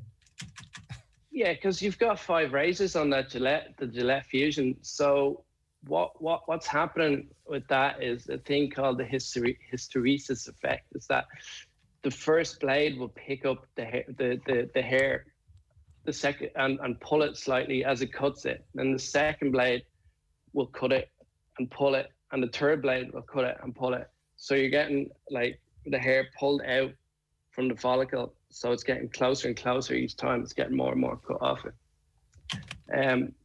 Yeah, you're absolutely flying it there. Where do we go next? Do you go Tash next, or what's the play?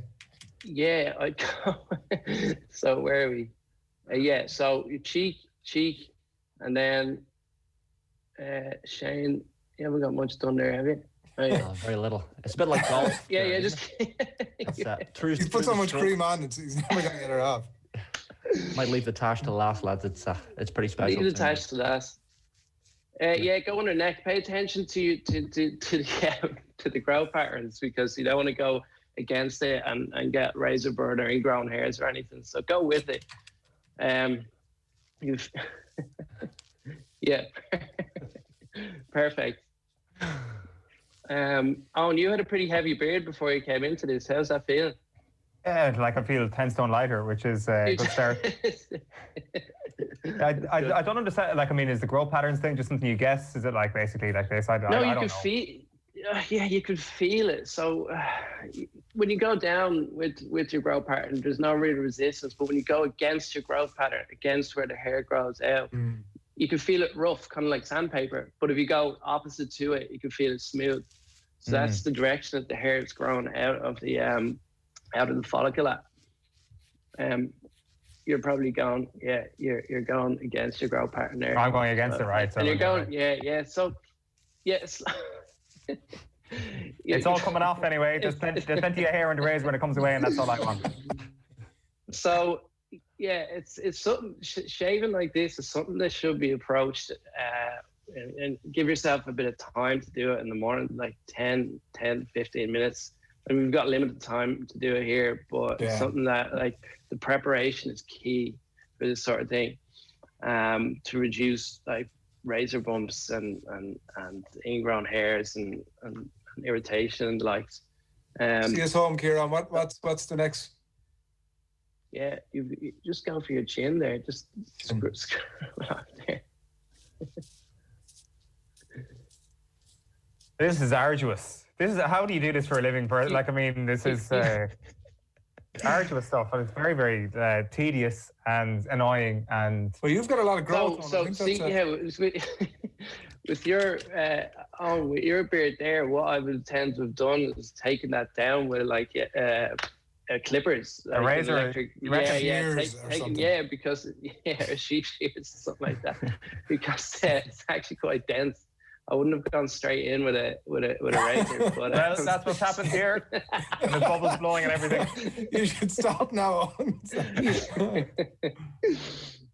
I'm having similar troubles here, lads. There's a bit of a beard here beforehand, so it's like climbing a mountain with a pair of sandals on. This is fairly tough, I got to tell you. It's not easy. You got to look good for your dinner and drinks. Definitely dinner somewhere. You got to look good for it. This is there's very little coming off here. I got to be honest. Yeah, but, so you're going over the same spot over and over and over. You're just peeling. That could be my problem, all right. Yeah, that could be it. Amongst the problems, I would say. I think I'm going to be here all day, to be quite honest. I think I'm just going to say that I've won this challenge, and that the two lads are going to have to come to the show with some sort of clean mix. You were the fastest. I'll give you that one. I haven't done that in so long. It feels so weird. Right. So what you want to do then to close your pores is to give yourself a splash of cold water if you have any on hand there. No, what I would say is. I'd say is stay away from any like alcohol rubs for your face, any aftershave stuff like that. You've just like shaved off a whole layer of skin cells. So what you want to do then is just moisturize with something with shea butter in it, or just to keep the moisture locked in. Right. So avoid Home Alone, no alcohol. Yeah, that's the thing of the past. Yeah, just slapping it on for that sting. Yeah, some people like that sting, but it's not. It just tightens up the skin and dries it out. A bit of cold water, and for GMAC there, obviously empty it out. Sort of good wash, I'd say, before he puts any fruit back into that. Is he laddered up again? I'm going to start again, Kieran. I feel like I haven't given this a proper enough go. I actually I have a few different fears: snakes, alligators, spiders, but razors are definitely up there as well. So. This is going to be a slow process. I might be here till tomorrow. Right. So that's your shave down done. That's your shave down done. So what you have to do is you have to grow your tash out now. So you just repeat that process. Just shave everything off while keeping your mustache going. Depending on what sort of. Have you any recommendations of, briefly before we wrap, of what sort of handlebar or what should one do? It depends on your outlook of life, what way or what your philosophy is on life. Handlebar, if you feel like you're more of an authority figure, you can just go for a little Prince mustache or something like that. Handlebar for GMAC. See what form it takes and have a bit of crack with it, you know. Leave it alone. You've been crack out of this. You've been very patient with us crowd numpties this morning, and your advice has been excellent. And once we hit an ad break, I'm going to have to get some cold water and some alcohol probably to consume as well. Consume. Really appreciate you jumping on this morning. We might catch up at some point during Movember as we get into it. Perfect. We can give us a bit more advice. That's great. Thank you very much. Brilliant. Kieran Donaghy there on the line from Studio 145 in Francis Street, and I'm bleeding. So. GMAC is getting still stuck in there. I need a cold beer after that, lads. On OTB Sports Radio over the course of today, Catherine Switzer from 1 o'clock on OTB Gold, Paddy Power half hour from 1:30, Friday Night Racing coming your way live at 3 o'clock. Team 33 League of Ireland legend today is Pat Venlin.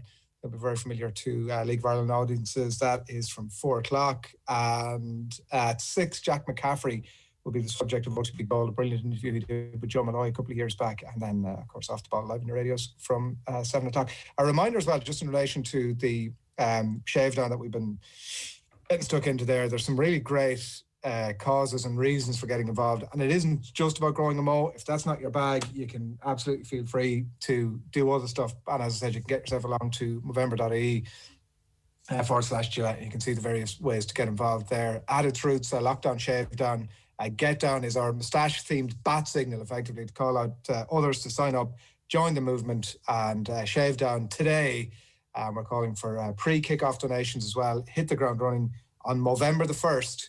2020 has been rough, obviously, to put it mildly, for the various charities, and it's time to come together, have fun, and do a bit of good while you're at it. Men's health has never mattered more, it has to be said. So get on board for the Lockdown Shave Down, Get Down, and let's launch Movember with a clean-shaven bang. Grab a selfie, by the way, of your pre-shaved face, and then mid-shave, and then post-shave, and tag 4Bros and the hashtag Movember, hashtag Shave Down, and post a grid or a carousel on your social. And whatever you grow will save a bro is the message we're getting out this morning. And as I said, all of that detail in relation to how to properly shave, maintain your facial hair during lockdown, and of course, use the very best of equipment, as we've been doing this morning with our Gillette Fusion Powers and Gillette Skin Guard Razor and Shave Gel as well, by the way. I can highly recommend it. I haven't been the only one that was successful out of all of us there this morning in getting a full clean shave. But jump on to the OTB's social channels as well, which much more to plug into for all of that. So that's where we're at. It is OTB AM. We're live in association with Gillette. Good morning. Start with Gillette, giving you the confidence to tackle the day ahead. And I think we're going to be joined now on the line on by Alan Quinlan. Good morning to you, Quinny. Morning, lads. How are you? We're clean shaven and flying it. The state of you. That's all I'd say. Trying to shave. I hope you took all the good tips there from on how to shave properly. Your lovely clean faces, and you know. I haven't, as I said, had a clean shave in about 10 years, and it was the weirdest thing ever. But sure, look, here, Ireland top of the table going into the final round, Quinny. We've 1 point ahead of England and France. There's a very straightforward scenario here that sees Ireland get a bonus point win, and that just gets the job done, regardless of what happens between England and Italy, which is the game before us tomorrow. But we will know exactly what's needed come 8:05. Most likely that 4-try bonus point, or if both Ireland and England win, as long as Ireland's winning margin is not less than 24 points worse than England's win, we will still win. Is it doable? There's a lot of factors at play here. I think it's better for Ireland that they have to go for a bonus point, because essentially it will make them play and attack and really kind of just throw everything at it, really. I think if we just had to win the game, obviously you play a little bit differently. You play a little bit more in a cup rugby scenario. But it's a very difficult task. I think you look at France last week against Wales, they looked very powerful and they looked very aggressive. And I think that's probably the fear for me, is can we cope with that strength and power and physicality that they can bring? I think back to the England-France game or the France-England game in round one, and they hit the ground running, particularly with Fabien Galtier making so many changes to his squad and bringing in so many young players. It's a new French team, and they hit the ground running, and I think they'll be very, very difficult to stop and play against. But like I said, there was some positive stuff from the Italian game last week. Totally different challenge. But I looked at Italy, and I actually did the game Italy-France. And if you play against France and hold on to the ball, I know it sounds simplistic, and you actually attack them, they lose their shape a little bit, and you can cause problems for them with their discipline and stuff like that. So Ireland are going to have to be very, very shrewd and bring a top class performance. I just don't know. It's been mentioned so many times over the last couple of years after 2018, the kind of level that we were at, and it's totally different now. The expectation isn't there, and it's more of hope than anything. But they won't be fearful going to Paris. There's no crowd there, and a lot of these players have played in France. That one 2 years ago when Johnny Sexton got that incredible drop goal on the start of that Grand Slam run. So to answer the question, I don't know. I think we can, but I'm very, very nervous about it, and it's a massive task, and I think so many things have to go right. So I'm not really sure if they can. I'm not really sure if they will. I think they have the ability, all right. There's no doubt about that. Looking at Ronald O'Gara's column this morning, he talks about the players being ambitious, like to go for it. And they're not going to tell us about it. Obviously, when they speak openly, they're going to talk about things like, we just need to be pragmatic and try and ground out the win and let everything look after itself. But internally, do you think that they'll be talking openly about that this week, about let's go out there and let's get the bonus point? I think they won't be directly saying, well, we need to score these 4 tries, but I think they'll know, having been in teams who've been in situations that you've got to go and get bonus point wins. I think it is a process to that. Obviously, if you're completely loose after a couple of minutes and you're throwing the ball around, taking massive risks, I think you can come unstuck and the opposition can force a mistake and intercept, and then it becomes so much harder. It's not like away goals in soccer. If you concede a try, it's you have to get 5. So it's a little bit different, but I think they just have to be more ambitious in their approach. And for me, if you know, as I said, being part of teams, it's about the urgency and the energy that you bring. You know, if you know that you have to be really expansive in your attack, that's just really players showing up, getting good shape, getting off the ground. You know, realignment is so important off phase play, that you're not in a bunch in midfield. So I think the players will put massive pressure on each other to, you know, get their realignments organised really, really quickly. And, you know, go back to the famous Munster-Gloucester game in Thomond Park, where we needed a bonus point win. We actually didn't know what the situation was, but we knew we had a massive determination just to take it, to obviously to beat Gloucester in Thomond Park. And then as we started scoring the tries, we scored 2 before halftime and 2 after halftime. So it gives a little bit of confidence if you can build into a performance. And you know yourself out in the field, if it's on that day, if the intensity is there, that, you know, you have an opportunity to go for it. But you're not going to go to Paris and just score easy tries. There's going to be a couple of opportunities, and that's probably the key for me, is that Ireland take them. If somebody makes half a line break, or if there is an offload on, that somebody runs a good line off someone's shoulder. And,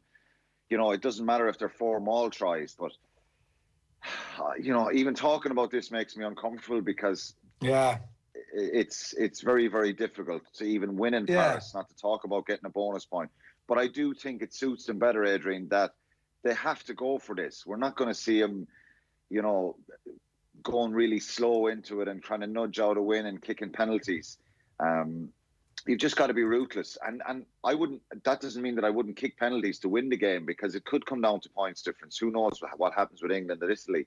And, you know, finishing second would be brilliant. Beating France in Paris, winning 4 games would be a very, very good return for Andy Farrell. But they've got to take it in stages, you know, and if they start well, who knows?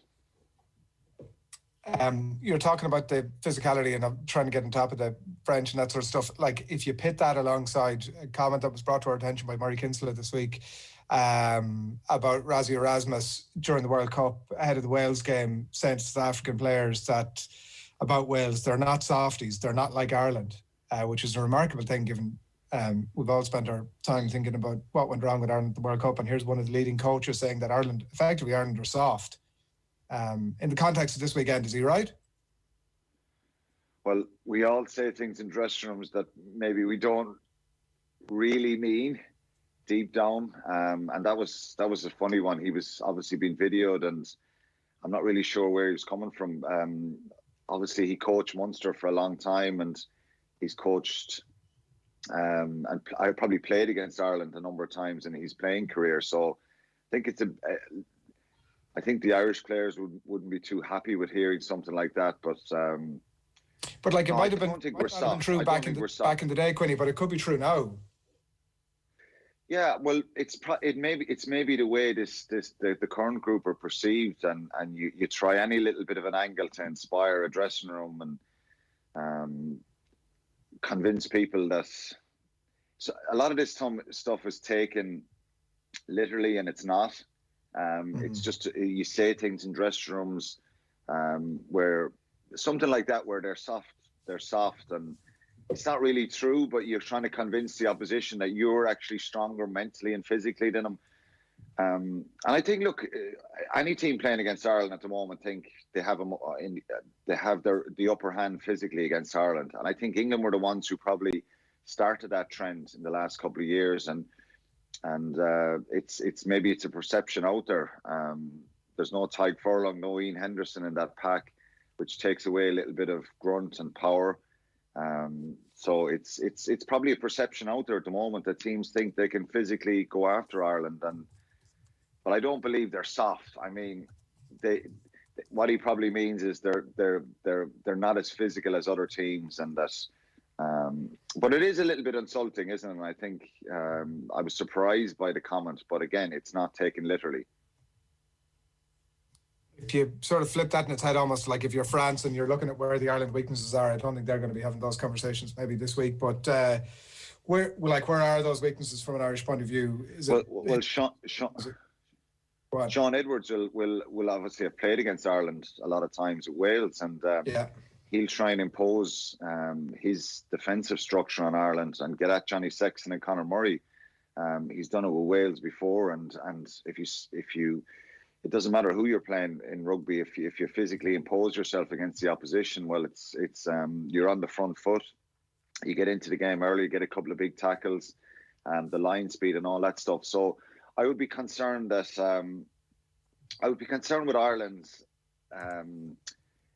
depth in attack, and I mentioned it a few times in commentary last week. And obviously, I'm not an expert on backline play, and I would be open to being challenged on this. But I just think at times the passing is a little bit static and slow. I think they can run onto the ball better, and they're going to encounter a very, very strong defensive line from France. So if they get their shape right there, they can certainly get a bit of width in the ball and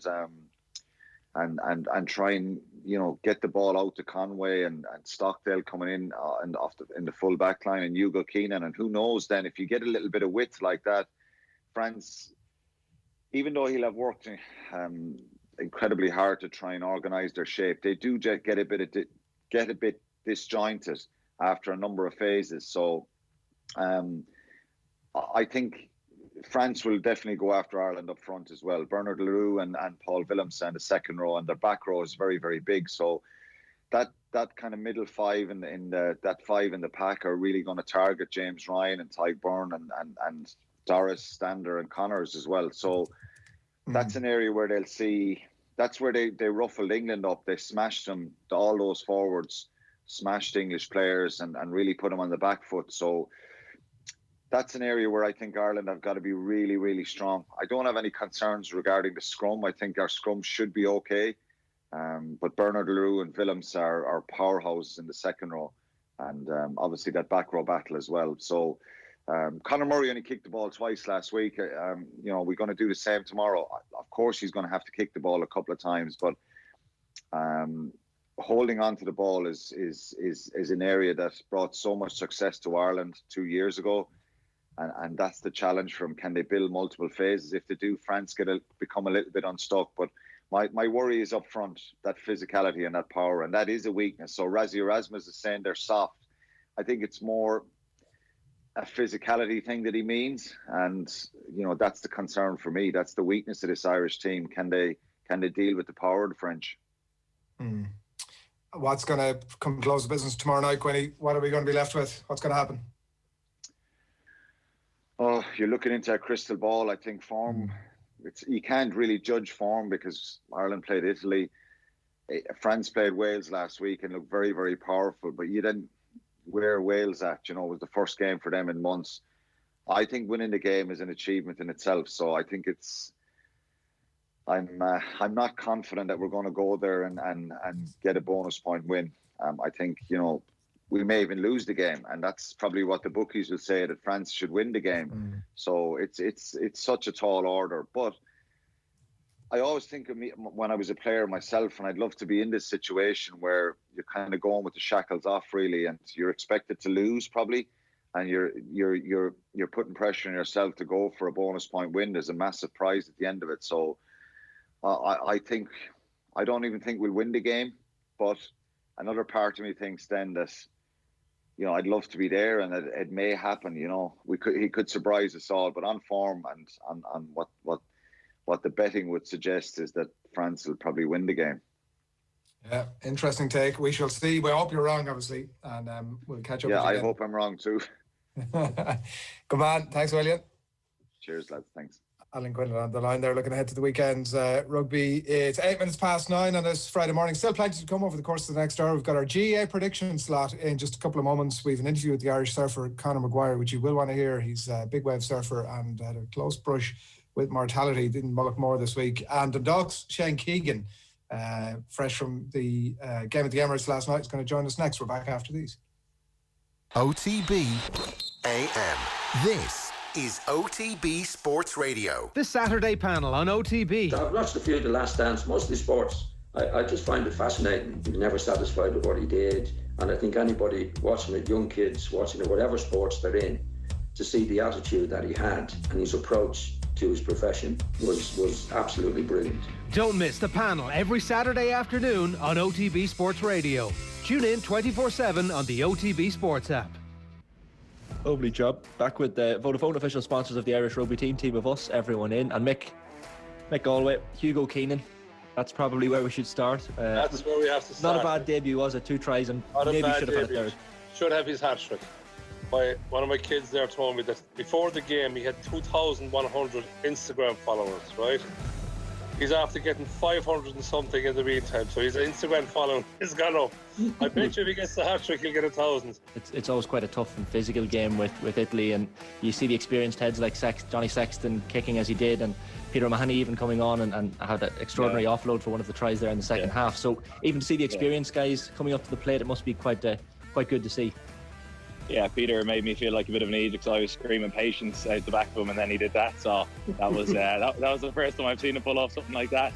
Yeah, it was a good performance. I actually struggled, to be honest with you, to really get the feel for it until you go back and watch it, because you're in the game and there's a lot going on, and you obviously kind of doing your own thing. So we'll look forward to having a look, and obviously we're in a bit of a bubble at the moment. We're spending a lot of time together. We're enjoying each other's company, so there's a good vibe around the place. Well done. Well done. Thanks very much. Best of luck next weekend and enjoy the week. You're dead right. Thank you very much, guys. Appreciate it. All the best. Well done. OTB Sports, in partnership with Cadbury FC, have kicked off a brand new series of in-depth chats with some of the biggest names in football. I mean, I've got to win. I can't lose. If I lose, I'm going to be devastated. The 4th episode sees Harry Redknapp and Glenn Hoddle sit down for a feature-length conversation. So stay tuned to OTB social channels and OTB Sports Radio. Check out CadburyFC.com for updates on promotions and giveaways. OTB AM. With Gillette, proud supporters of Movember. Gentlemen, start your razors. Yeah, you're very welcome back to OTB AM, 9:10 on this Friday morning. And during the ads there, you would have heard Shane in conversation with Mick Galway, the Ireland legend, and a bunch of fans as well, who won an amazing prize last week for an off-the-ball Vodafone watch party for Ireland-Italy.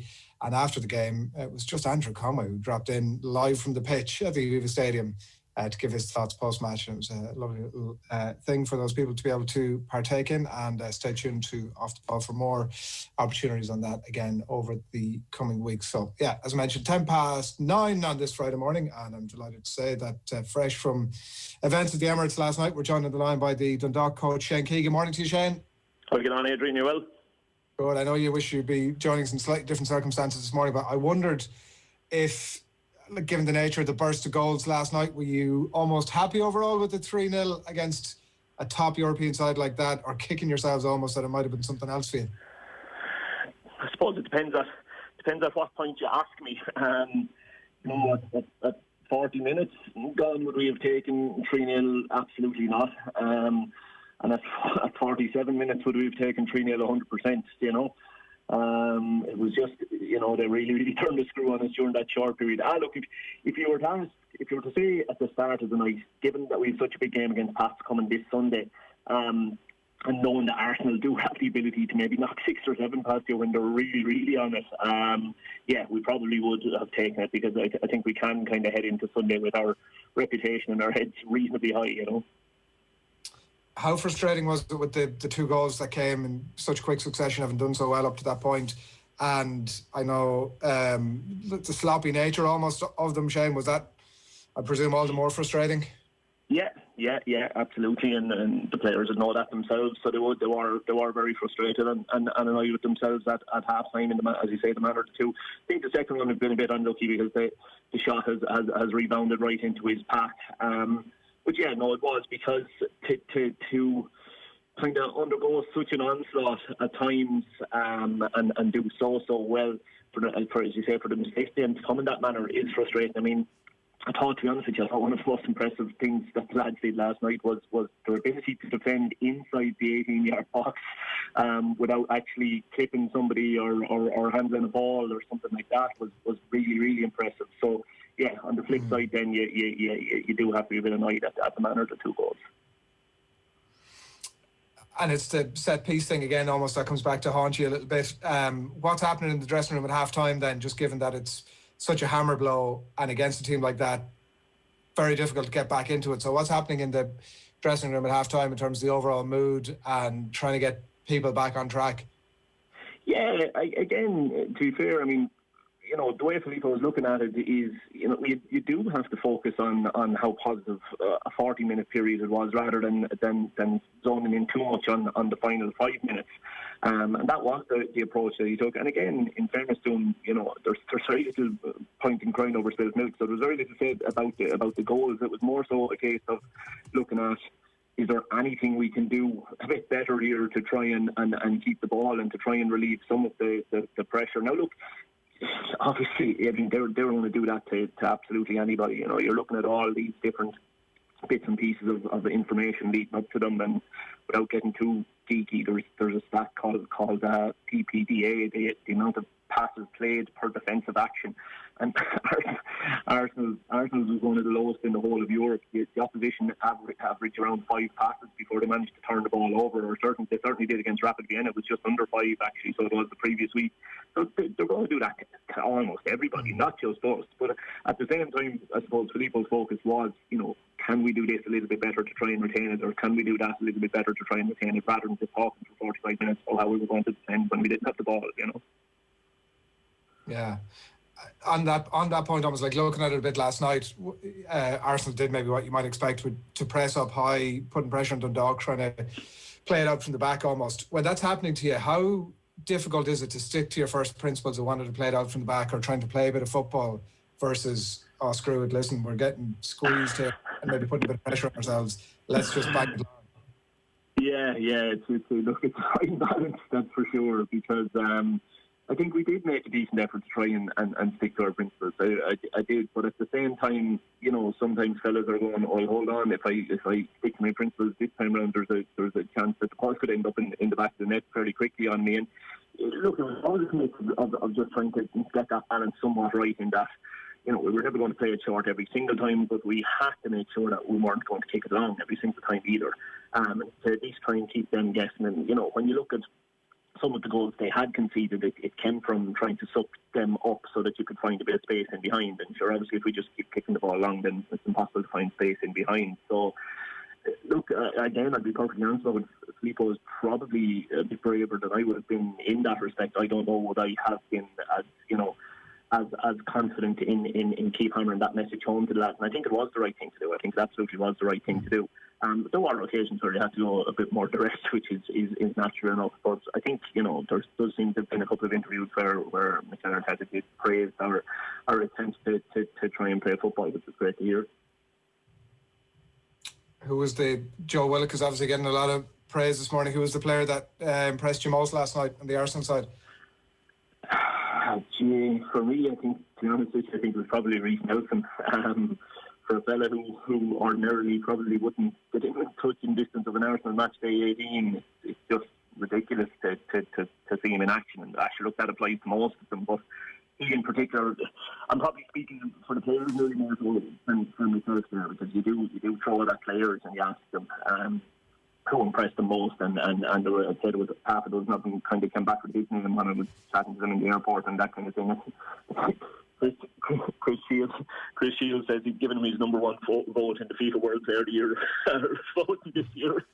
So that's how impressed he was by a fella, as I say, who normally can't even make their match day 18, such as their strength and depth. But look, Willock, Pepe, you know, so many of them, they really, really were. Just it's you know, you see this stat of the fact that we didn't make a foul in the 90 minutes.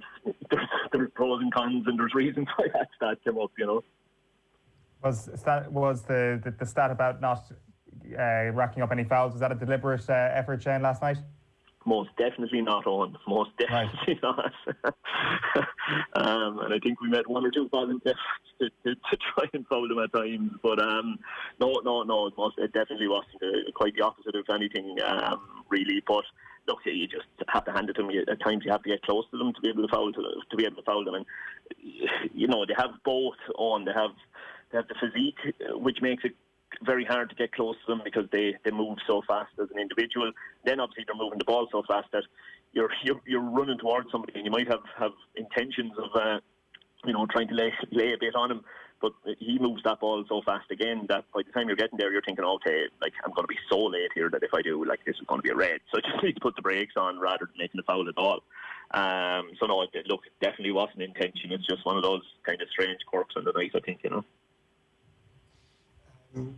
Chief Ignoli reminded me of a young fella at Fairground Park last night, Shane, who had sort of tested the waters a bit with a ride that he shouldn't be on, and sort of slips past the barrier a little bit, and is like, nobody said anything to me, so I'll just keep going. He was in the technical area. Was that just a chance my arm here and see if we can get away with it? Yeah. Look, I suppose it's one that we wouldn't be drawing too much attention to right enough, so it wouldn't. But look, it allowed him to be able to do the full of his role a bit better, which was great from that perspective, Yeah. Well, you still got plenty of TV time. You'd be delighted to hear with the the official protocols around UEFA, and you being the coach and all that. Did you know how to get the TV ratings up, Adrian?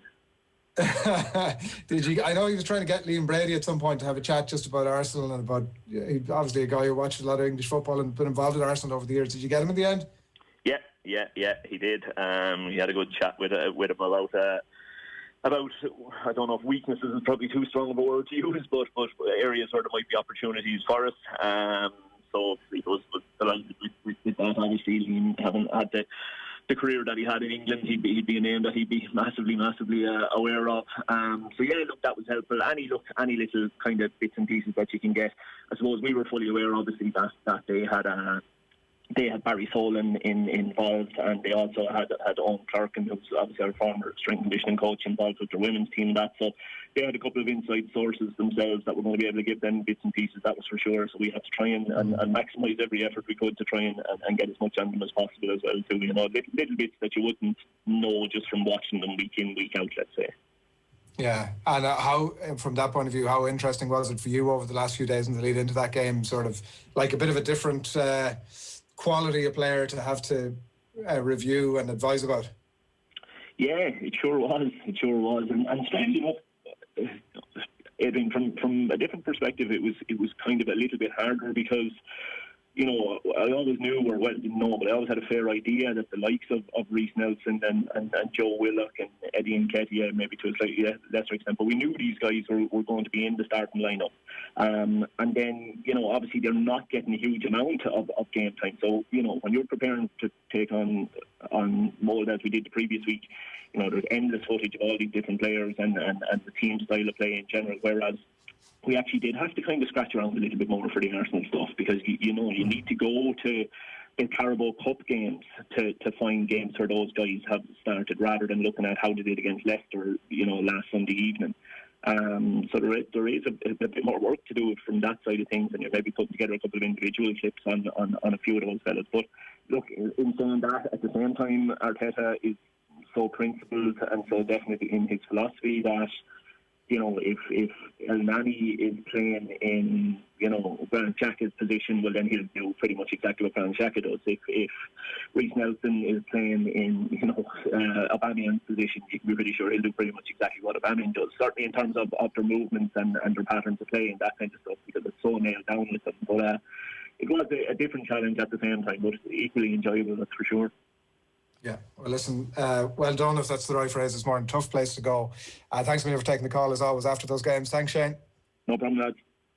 Shane Keegan there, the Dundalk coach in the line after that 3-0 defeat at the Emirates last night. And a reminder as well, by the way, at 9:23 on this Friday morning, OTB Sports, in partnership with Cadbury FC, have kicked off a brand new series we've been running over the last number of weeks. In-depth chats with some of the biggest names in football. And the fourth episode is going to be recorded in the next few days. It'll be Harry Redknapp and Glenn Hoddle sitting down for an in-depth conversation with Nathan. And stay tuned to OTB's social channels on OTB Sports Radio for much more on that. You can check out CadburyFC.com for updates on promotions and giveaways. Now we're going to move to our GAA Quick-Pick predictions for the weekend. This is where we all get knee-deep in ultimately setting a plan to make fools of ourselves, I think, a little bit down the track. But regardless, this weekend actually might be kind of straightforward. So, yeah, myself, Owen, and Tommy, who I think has joined us on the line, and Will O'Callaghan as well, who sent through his predictions, are going to put a neck on the block.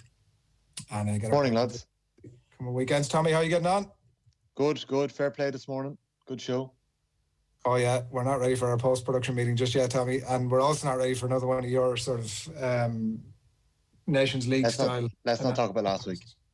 Yeah, we've got a bit of an order here, so there's not a lot of debate about a lot of these games, and we begin with the football. I think we can take a look at some of these on screen. Leitrim Mayo, unanimous. Louth London, unanimous. As in, if it needs saying, Mayo and Louth. Longford, sorry. Mayo, Louth, Longford, and it's Longford, obviously, everybody's going for. Offaly, Carlow, everybody's in the Offaly boat there. Wexford, Wicklow, everybody's in the Wicklow boat. I think there might have been some slight dispute in that. Onwards then, Derry Armagh, everybody is in the Armagh camp. Monaghan Cavan is an interesting one. Kieran Donaghy was going for Cavan earlier on. We've all gone for Monaghan. And then we've Waterford Limerick, everybody's in Limerick, and Tip Clare.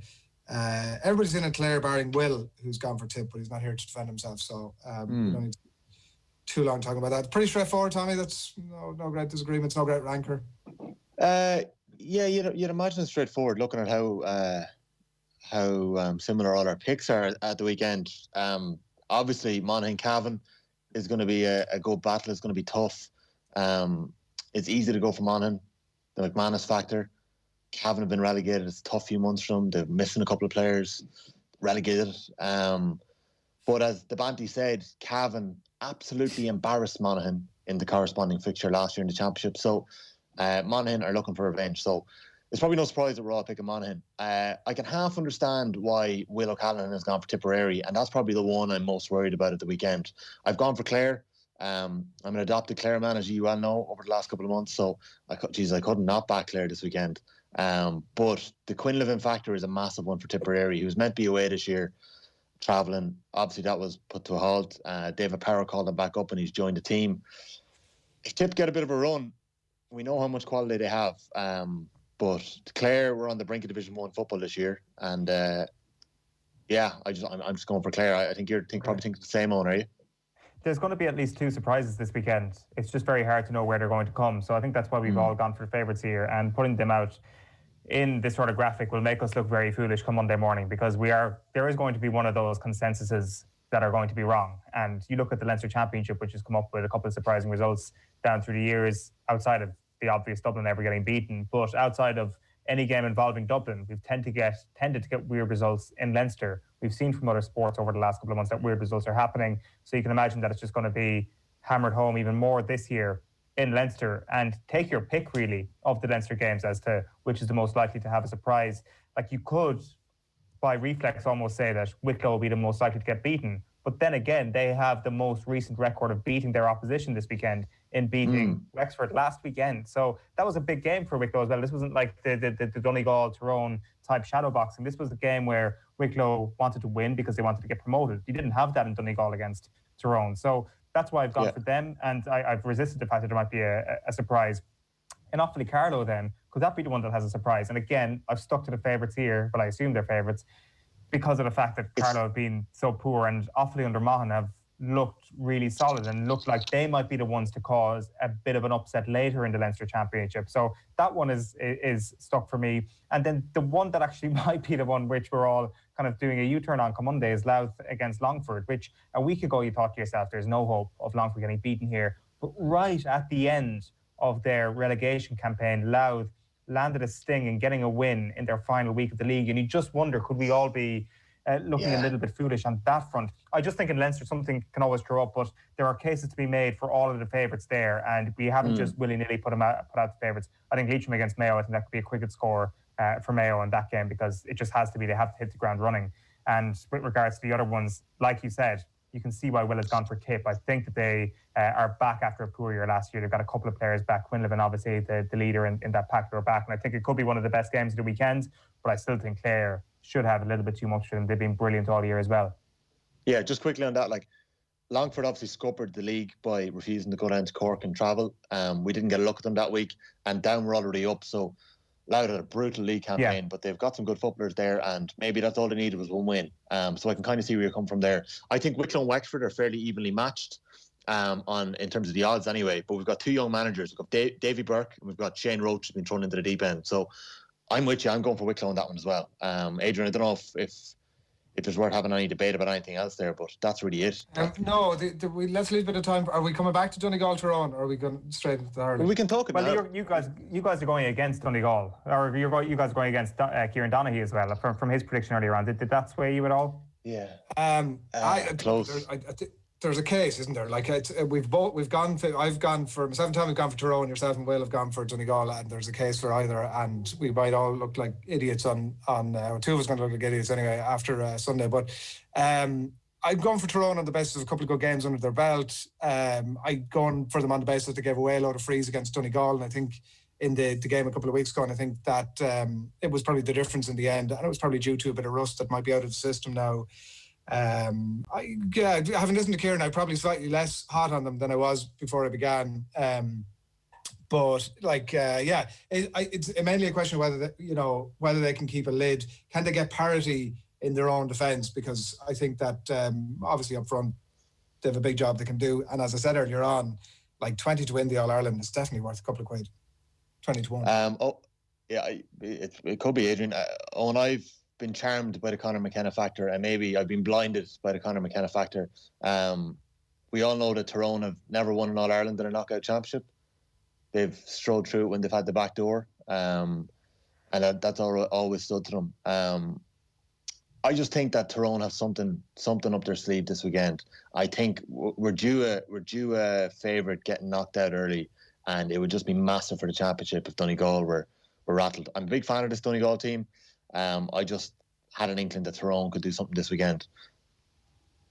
The things that are up their sleeve have all been revealed in the last couple of weeks would be my issue. That Tyrone seems to have shown quite a bit over the last little while. Of course, there's a whole other layer of intensity to get to, but personnel-wise, they've been putting out good teams, unlike Donegal, who were nice and rested after last week. And there's talk about this Tyrone forward line potentially being the best in the country. There won't even be the best forward line on the pitch this weekend. Like, even with McShane back next year, there is still a case to be made that Donegal's forwards are possibly even better than Tyrone's forwards. You might need to push Michael Murphy in there to make that case bulletproof, but I still think elsewhere in the forwards, between the likes of Brennan, Thompson, they've got absolute quality all around the forward line, and I think that if it comes down to that, and it is a more open game than we expect, I think Donegal will win. If it's a more cagey game than we expect, I also think Donegal have the advantage on that front as well. And for me, there was no debate on this. The openness versus caginess right across the board in every single game for the championship, I think, is going to be a factor as to how these teams go about it, given that it's total jeopardy now in the way that it wasn't before. Like, teams' ability to be pragmatic can no longer be a thing, because it's winner takes all, and we could end up with penalty shootouts and all sorts of great stuff. Anything else to say on the football, Tommy? No, let's move on, Adrian. Yeah, hurling. So we've all gone for Limerick to beat Tip. We've all gone for. I don't know if I should say that flippantly. That's probably one of the tougher games. Cork to beat Waterford, Kilkenny to beat Dublin, and the three of you have gone for Wexford to beat Galway, and I'm going for Galway. I'm going for it on the basis that, obviously nothing between these two teams in Leinster last year. Wexford obviously kick on from there, go on to win Leinster, lost out to Tip in the All-Ireland semi-final, which there was no shame in at all. But I suppose the argument that I make is that could have easily been Galway. It was so tight in Leinster. They ultimately got caught by Dublin, and I know that I'm maybe brushing over that in a way that you could lean on a bit heavier, but I think that this format will also suit a county like Galway. Neither county have a huge amount to shout about from a club point of view going into the game. There's an unbelievable case to be made for Wexford as well. Dahi Burke being a doubt is the one concern, obviously, that's making me lean a little bit away from them. But Joe's back, he's injury-free, and there won't be much between them, but I'm leaning for Galway. You lads are all going for Wexford. Yeah, you could look like a very smart man after the weekend, Adrian. Galway could obviously physically bully this Wexford team, and there's a chance for that. But I really like what David Fitzgerald is doing down there, and yeah, I just think Wexford are a wild card this year in the championship. I also like the way Wexford have been, like as you say, wild card. That's how they've been painted. It's definitely been painted as a Tipperary, Limerick, Kilkenny championship. And if there's one man to ratchet up a little bit of the siege mentality to not be included in the podium, in the front runners, it'll be Davy Fitzgerald. And I think they came so close last year, and they should have beaten the All-Ireland champions. It's as simple as that, and they didn't. And they've still got a good age profile. They're all back this year. This is going to be a good summer for Wexford if they can edge out a big game like they can this weekend. And this is the sort of game that can be a launch pad for an entire season for Wexford as well. One big win against Galway. That being said, like, it does have the safety net that the football doesn't have in the backdoor system, that perhaps trying to make season-wide predictions after one weekend isn't as wise as it obviously will be in the football. And I think that whoever loses this weekend as well are probably going to be a team that Clare, for example, will not want to get in the back door. That it? 100%. Yeah, well, look, we've all gone for Limerick. Limerick were beaten 3 times last year in the Munster Championship. Tip bet them once. Like, Limerick look great, but we just don't know what Tipperary are going to bring this year. Yeah, that's definitely a 50-50 one, isn't it? It's 100%. Coming back into that. Fair play, lads. Cheers, lads. Man, thanks, Tommy. We'll review all that next week and keep a rolling table, I think, as we work through the season as to how myself, Owen, Tommy and Will are going to get on. And yeah, so that's 9:35 on this Friday morning. We're going to turn now to something completely different. All right, now for something completely different. And while I'm introducing my next guest, you can take a little look at this. Back in January, you'll remember we spoke to big wave surfer Conor McGuire. He was chasing Storm Brendan at that point and the big swells that were incoming at that stage. And in the last couple of days, we got an excited heads up from a resident surfing nut, Rob Timoney, about some serious action at Mullaghmore this week. And as you can see in front of you there, Connor's are making some serious waves again. It's really sensational stuff. And I'm delighted to say that he's alive and well and that Conor McGuire joins us on the line. Good morning to you, Conor. Good morning, Adrian. How's it going? Absolutely flying it. You're, what the hell was that? Is the first question. Yeah, it was mental. It was, it was just a big swell that we'd seen a few weeks out that none of us could really comprehend. It was a huge blob, and a big black blob in the middle of the North Atlantic, just heading straight for Ireland, about to swallow it, basically. And yeah, we haven't really seen a swell with those numbers. Maybe the last one was Hercules in 2015, but before that it was 2012. I mean, it's been a very long time, and this one after yesterday kind of exceeds it all. I mean, there's a buoy off the west coast of Ireland, the M6 buoy, and it read record-breaking numbers of 29 meters, which is like 95 feet pretty much, you know. So that kind of gives. And is that the confirmed height of what you've surfed now?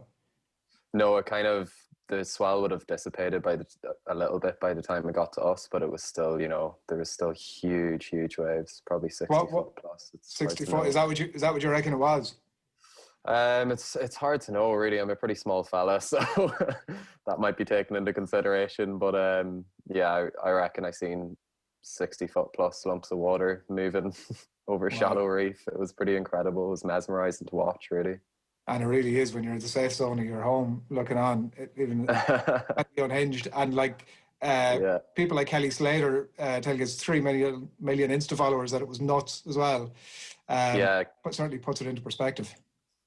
Yeah, Kelly's considered the greatest surfer of all time. He's got 11 world titles, one of the greatest athletes of all time, probably. So to get his recognition that was pretty amazing. That was like a bit of a difficult kid.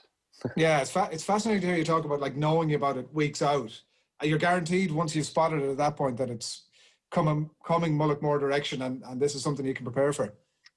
That far out, you're definitely not guaranteed anything, especially Ireland. How quick the weather changes here. Maybe in Hawaii or Australia or Indonesia or somewhere like that, the swells are a lot more predictable farther out. But Ireland, it's so changeable, as is the North Atlantic. We basically only call it on maybe the night before when it's that big. Really?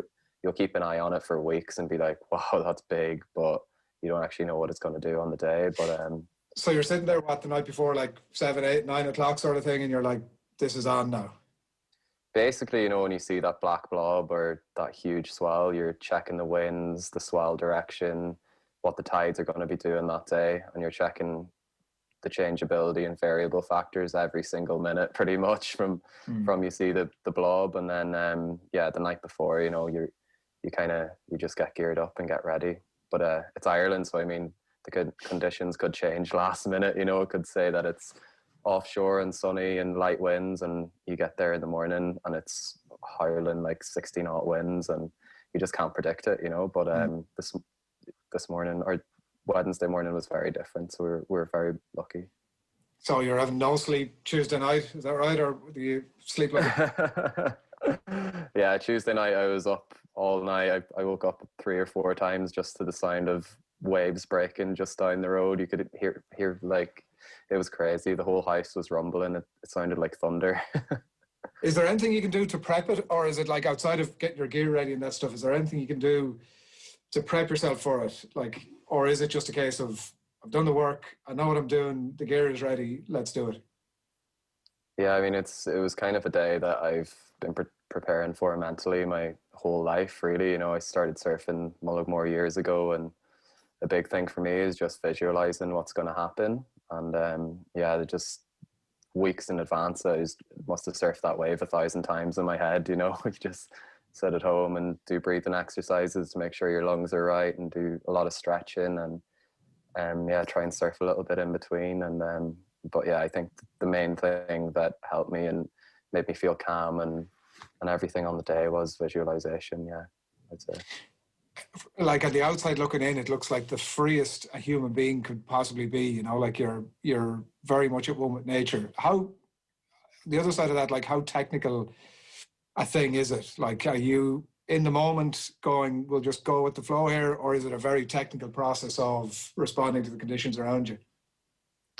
Surfing the wave itself for me was, you know, you're just very much in the moment. There's not much else going on. Like I said, I thought about that 100 times. So when I was actually on that wave, I was really relaxed and at ease with myself, and it just felt amazing. I just had to stand there and let the wave do all the work. And but yeah, it's all thanks to my mate Barry Motorshead, who he kind of showed me the ropes out at Mulligmore, so to speak, and had took me under his wing and mentored me and showed me how to drive jet skis and everything. So it was quite fitting that he picked the waves of the day for me to surf, I think. And you know, can you spot it coming in when you're out there being towed around? Are you like, this is it coming here now? Like I know that's the one. Like you're not going to catch a wave too early, like the rest of us numpties, and sort of like miss the big one. Yeah, you know, there's so many variables to come together. Like you have to have someone that you trust that's driving the jet ski when the waves are that big. All the guys in the channel doing the safety, that's super important too. And yeah, like, I mean, on a 20 to 30 foot day, normally day of the year sort of thing, you'd see sets coming in the bay. They come in lines, like big swell lines. And the driver puts his hand up and he says, all right, second wave looks good. And you nod and you're like, okay, you're picking that one. So you go on that. But I mean, Wednesday morning was so different. It was just, you could see swell lines maybe 1 kilometre or 2 out to sea, just capping in the middle of the bay. And yeah, to pick that it was just like, I don't know how Barry would have done it. He was under so much pressure, I think, the poor thing. So yeah, he knew he was just putting me into the biggest waves that I'd have ever surfed. Had you been up on any before that came in? I presume you've been up in a bunch, had you? I've been up on a few, yeah. Had a bad fall in one and came up, and the guys got me straight away. It was really good rescue. Nothing went wrong. I went straight back out, and Barry seen the biggest wave of the day looming on the horizon, and he was like, do you want this one, man? And I was like, yeah. So he just pulled me up, and I let go of the rope like a sort of pendulum thing. You kind of use the rope to get speed sort of off the jet ski, and yeah, I was going Mach 10. I don't know how fast I was going, but I still wasn't going fast enough to outrun the wave. You know, it was the fastest I've ever went in a surfboard, and that swell is just so powerful and moving so fast that yeah, it ended up catching up with me. Is there any part of you thinking, because looking at it, and we can show people it again here, but I mean, looking at it at times, you're like, Jesus, he's going to get swallowed up by that. Is there any part of you at any point thinking, I ain't getting out of this? Definitely, yeah. There's a bit at the end where the white water kind of explodes, and I think in the video you can see it. I sort of reappear again. Before that happened, I completely thought I was gone. I just sort of gave up, and the white water just spat behind me like a fire hose and lifted me up. I was just levitating for a few seconds, and then it just let me back down gently, and I rode out, and then got clipped by that big lump of white water you see falling. So yeah, it was pretty intense. I thought I was like home safe, and then that thing just took me out. Like if you go into that, is that, I mean, it's nigh on, because you could see the jet skis around were getting a bit edgy. They were starting to move in a bit. Are they, like, if you get taken in by that, how difficult is it to come out of it? Yeah, you know, it's so violent and intense. I mean, you just go so deep. My ears were ringing; they were ready to pop, I think, you know. So I got to the surface just in time, and the lads were just straight there. As soon as I was on the surface, the jet skis were there to rescue me. So it was just an incredible job with those guys. That's incredible. And the earlier hopper didn't put you off, obviously. No, it just fired me up more. I knew I wanted to just do better and go deeper and bigger. So it's an incredible feat. All the more having listened to Conor over the last 7 or 8 minutes. You look at it and you just think, here's somebody who's, as I said, in touch with nature and very much in control of what they do. But you've painted it very clearly that that's nigh on impossible. You're local to Mullaghmore when we had you on before, and you mentioned obviously about your history and that there. What's the story with that now? Is it, can you, like, after the fact, enter that for awards, or how? Like, you should be acknowledged for this feat, obviously. That work from here. I mean, so there's a organisation called the World Surf League, and they host a big wave awards event every year, and it's sort of the best big wave rides of the year that go into that. So it might go into that one, but that was never the goal. You know, it was more just to surf a big wave out at Mullaghmore, and that same goal never changes personally for me. So it's kind of more of a personal thing rather than acknowledgement, but the acknowledgement is always nice too, you know. Yeah, well, listen, it's absolutely sensational. I'm sure people have enjoyed it, and I've certainly really enjoyed listening to you over the last while. I, as I said, had no appreciation for any aspect of it, but you entered it vividly. What's next? Is that you had mentioned that you were out again on Thursday, and, like, you know, the 30-40 footers are just a bit of a playground exercise at this stage. But so what's next for you? Is it just you're continually, I presume, looking at the weather forecast in terms of what might be coming in, or obviously limited in terms of international travel, I presume, but yeah, what's next? Totally, limited with international travel, but couldn't be happier at home, I suppose. And yeah, just for the next few weeks, I'm just going to be looking at the charts and just surfing as much as I can, really. There's not going to be a swell like that again too often, so I'm just going to take it all in over the next few days when everything settles down and process it all. I've just got some crazy images in my head to go through, so I can't wait to just sit down and take it all in, really. What do your family make of all this? My dad thinks I'm mad and my mum's terrified, but yeah, they're both super proud, like, and yeah, my sister's super proud of me, and yeah, it's cool. Yeah, it was a good buzz. That's right, they should be. I can only imagine how nervous you were, that they were the night before as well. Listen, congratulations. It's an unbelievable thing to have done, and continued success, and most of all, stay safe. Conor McGuire, thanks a million for joining us. Thanks very much, Adrian. It was a pleasure. You're muted.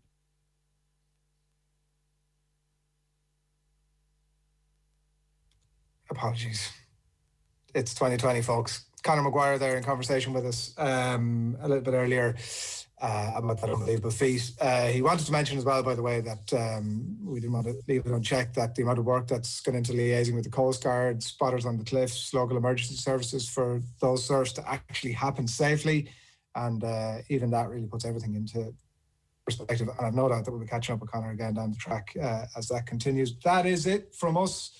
For this morning on Friday's OTB AM. We're going to be back Monday morning from 7:30 with Adrian Eoin, with plenty of reaction to the championship with Kieran Donaghy. Alan Quinlan will review Ireland's winning weekend of the Six Nations. It's going to happen, folks. You heard it here first. Tommy Walsh is going to react as well to an unbelievable weekend of hurling, too.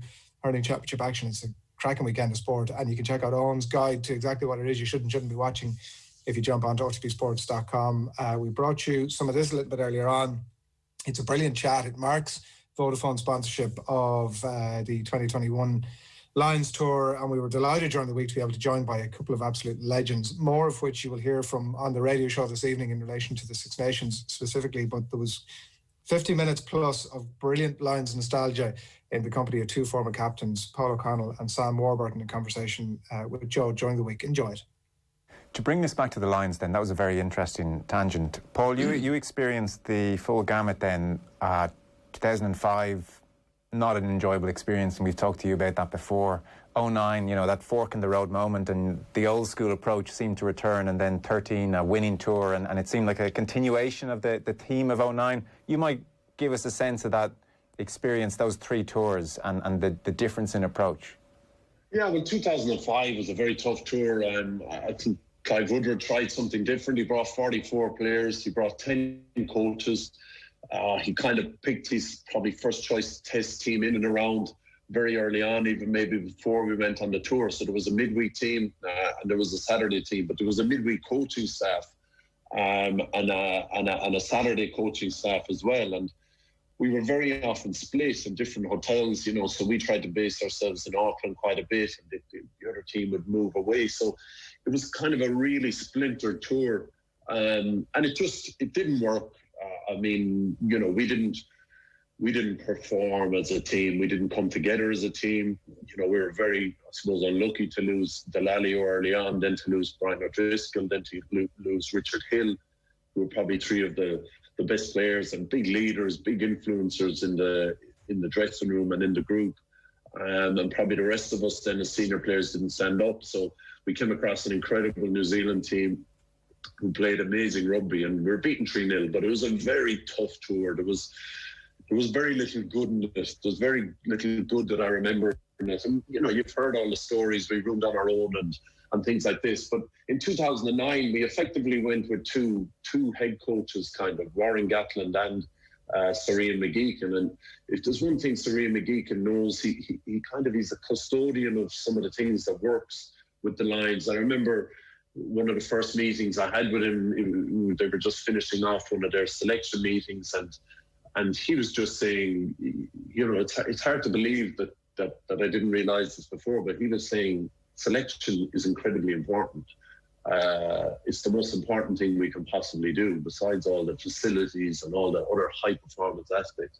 Picking the right people to go on the tour is really important. And then he said, every single player feeling he can get picked for the first test is really important as well. That is so important to the Lions. And he kind of has a whole load of these little rules in the back of his head that need to happen for the Lions to be successful or competitive. And you'd hear him dropping those. He'd tell stories all the time about Jason Leonard in the 1997 Lions tour, going on the tour, first choice prop, wasn't picked for any of the test matches, but how good a job he did of preparing the other props. Now, he tells that story in his Scottish accent, and, he tells it really well, and he makes other people want to be like him. And he has loads of these little stories, little anecdotes and little rules in the back of his head that he feels you need to do for the Lions to be run well. And he did that in 2009. I mean, we played the Welsh game plan at the time, which for Welsh players,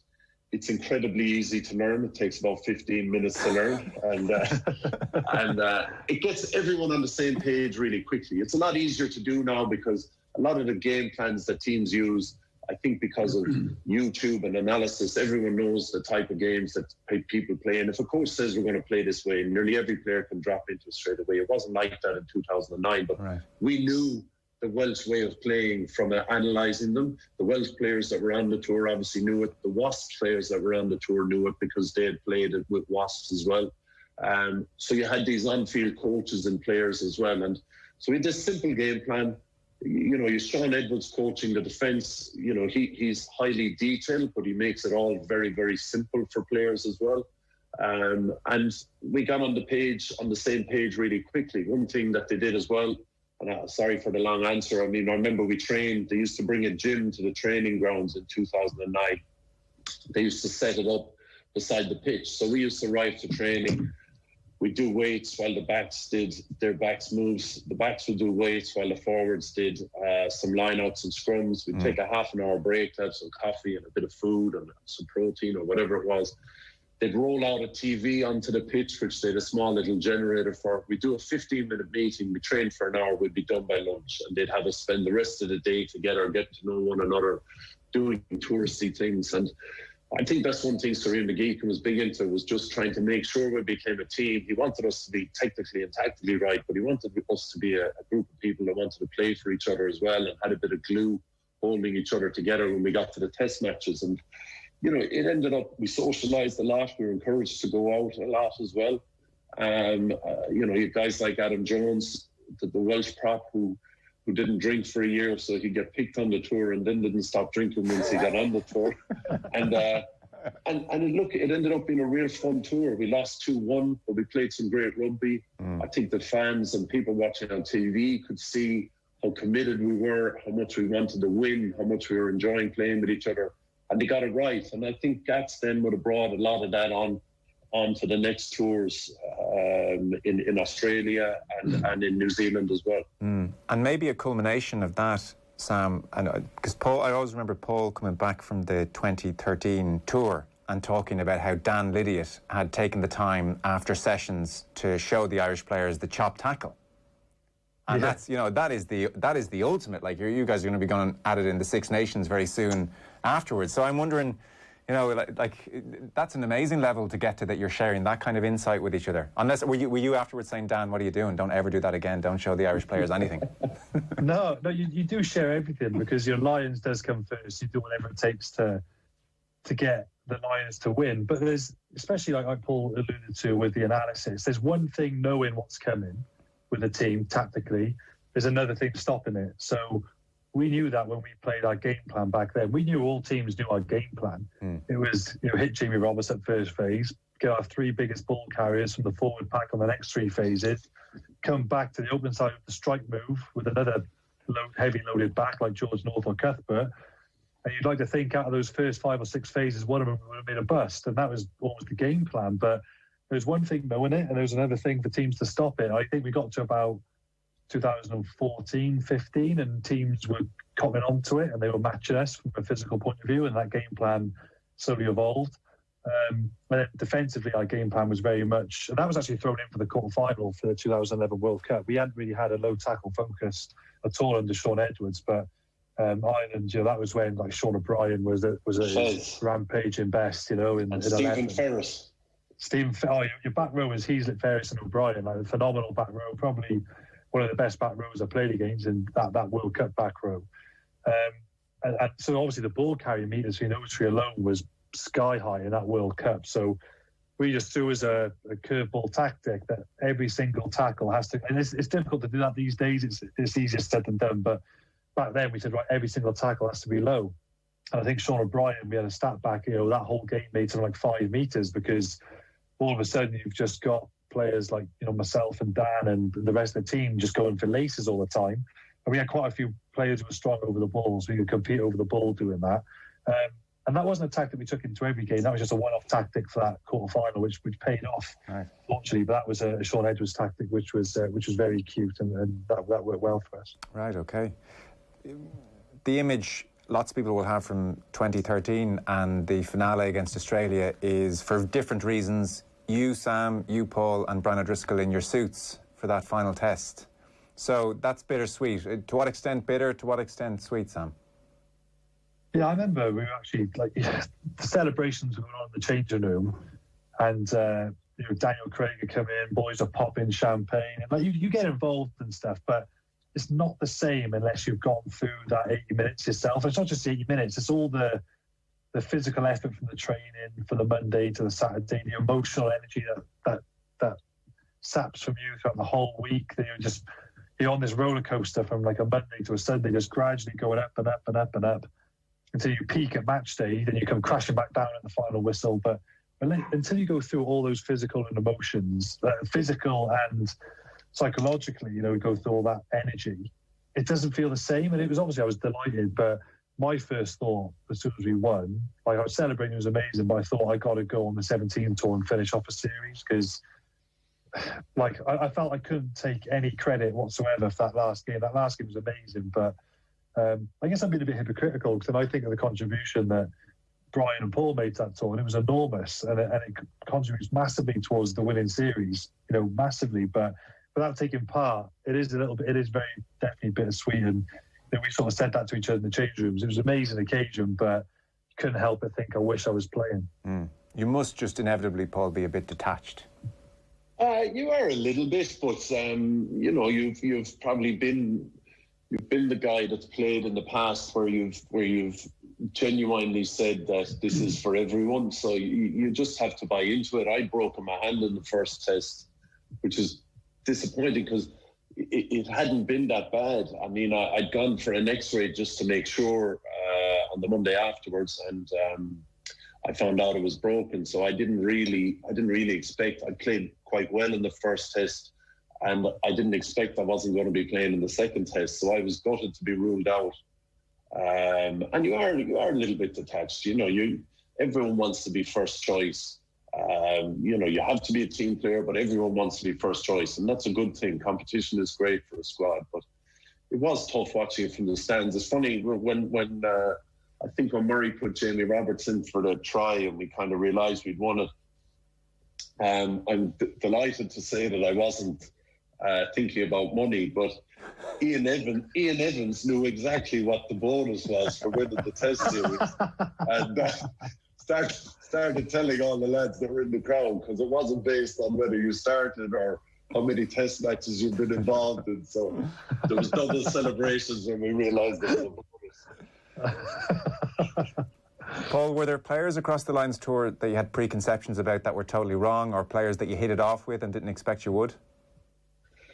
There's loads of them, and you know, you realise that all the preconceptions are wrong. You know, it's like probably what every player feels about Alan Quinlan when they look at him on a field and he's fighting with his own players, the referee and the opposition players. but the guys that play with him love him to bits, you know.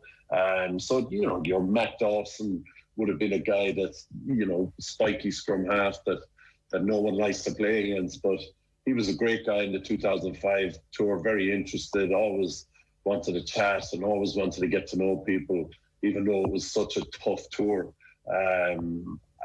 Mike Phillips is a guy I'd be very, very good friends with still to this day, but couldn't stand before we went on the tour. It turns out he's a brilliant character, great fun, loves a night out, trains the house down then all week, and was really like a lot of the Welsh boys. I suppose the Welsh boys have been growing up on the old stories of the Lions from the 1970s, and that there's such a big tradition for them to live up to. They're really passionate and emotional about the Lions. So many of the supporters you meet on the Lions tours are Welsh people that have been saving for it for 4 years. They've all these saving clubs and their rugby clubs to save up for the Lions tour. So Mike Phillips is just one of those classic guys that,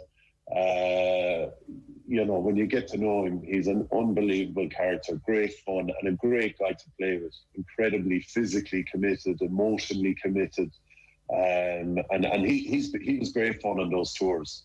And there's plenty of other guys: Lee Mears, Dan Lydiot, Jeff Parling, the Youngs brothers, all brilliant characters, and they all kind of give themselves over. You know, even I remember in the 2013 tour, we had a bit of thing with line-out calls in 2005. Obviously, we had a 2009 line-out calls were quite complicated as well. And Graham Roundtree just showed up in the 2009 tour with the English calls.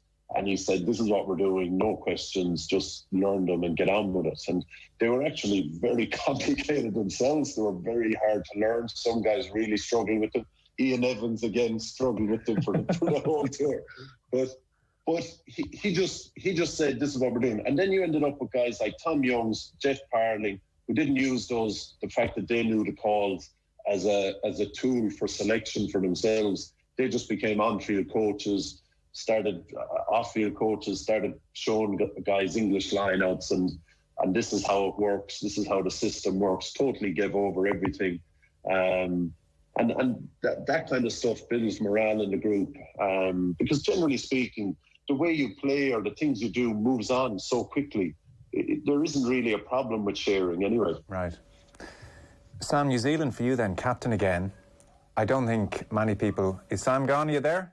Yeah, I'm still here. So my dog was barking, so I just opened the door. He wants to cuddle, he does.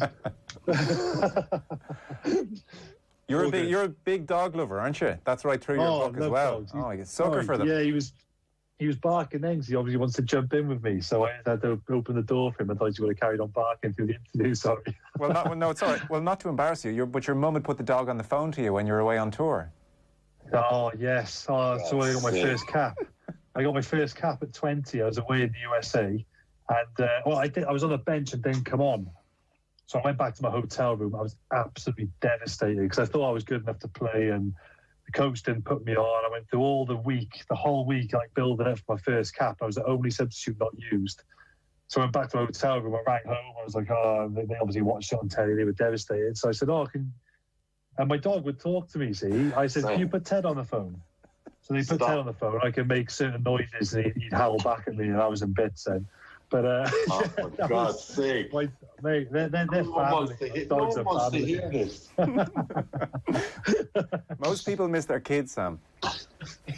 Yeah, I didn't have kids then. The kids would give me a bit more perspective. But back then, they were my boys, they were. So, I'm like since I finished playing now, I've recently become an ambassador for the local dogs home and stuff. I love dogs. Well, listen, where was I? Oh, yeah, 2017. So, I mean... Anyway, rugby. Yes, rugby. This is the pinnacle, obviously, and I don't think many people give the Lions a chance going to New Zealand, not least because of what happened in 2005. So it is just remarkable that you drew the series and came so close to winning the thing. You know, so small things. Paul talked there about why South Africa was enjoyable, and it's training outside, and you've got, the TV outside and swapping over weights, and it's, there's a colour about the whole thing.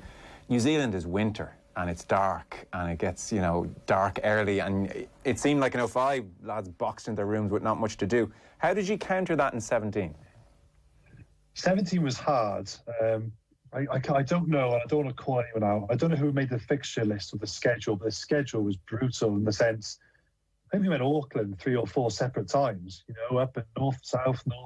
Like we were just bouncing up and down New Zealand like a yo-yo, and we didn't have a day off together for about 5 weeks. And then on the 6th week, I remember actually waking up in my hotel room and thinking, wow, this is the first day that I'm waking up where I'm not training or not jumping on a plane to travel somewhere. OTB AM. With Gillette, proud supporters of Movember. Gentlemen, start your razors.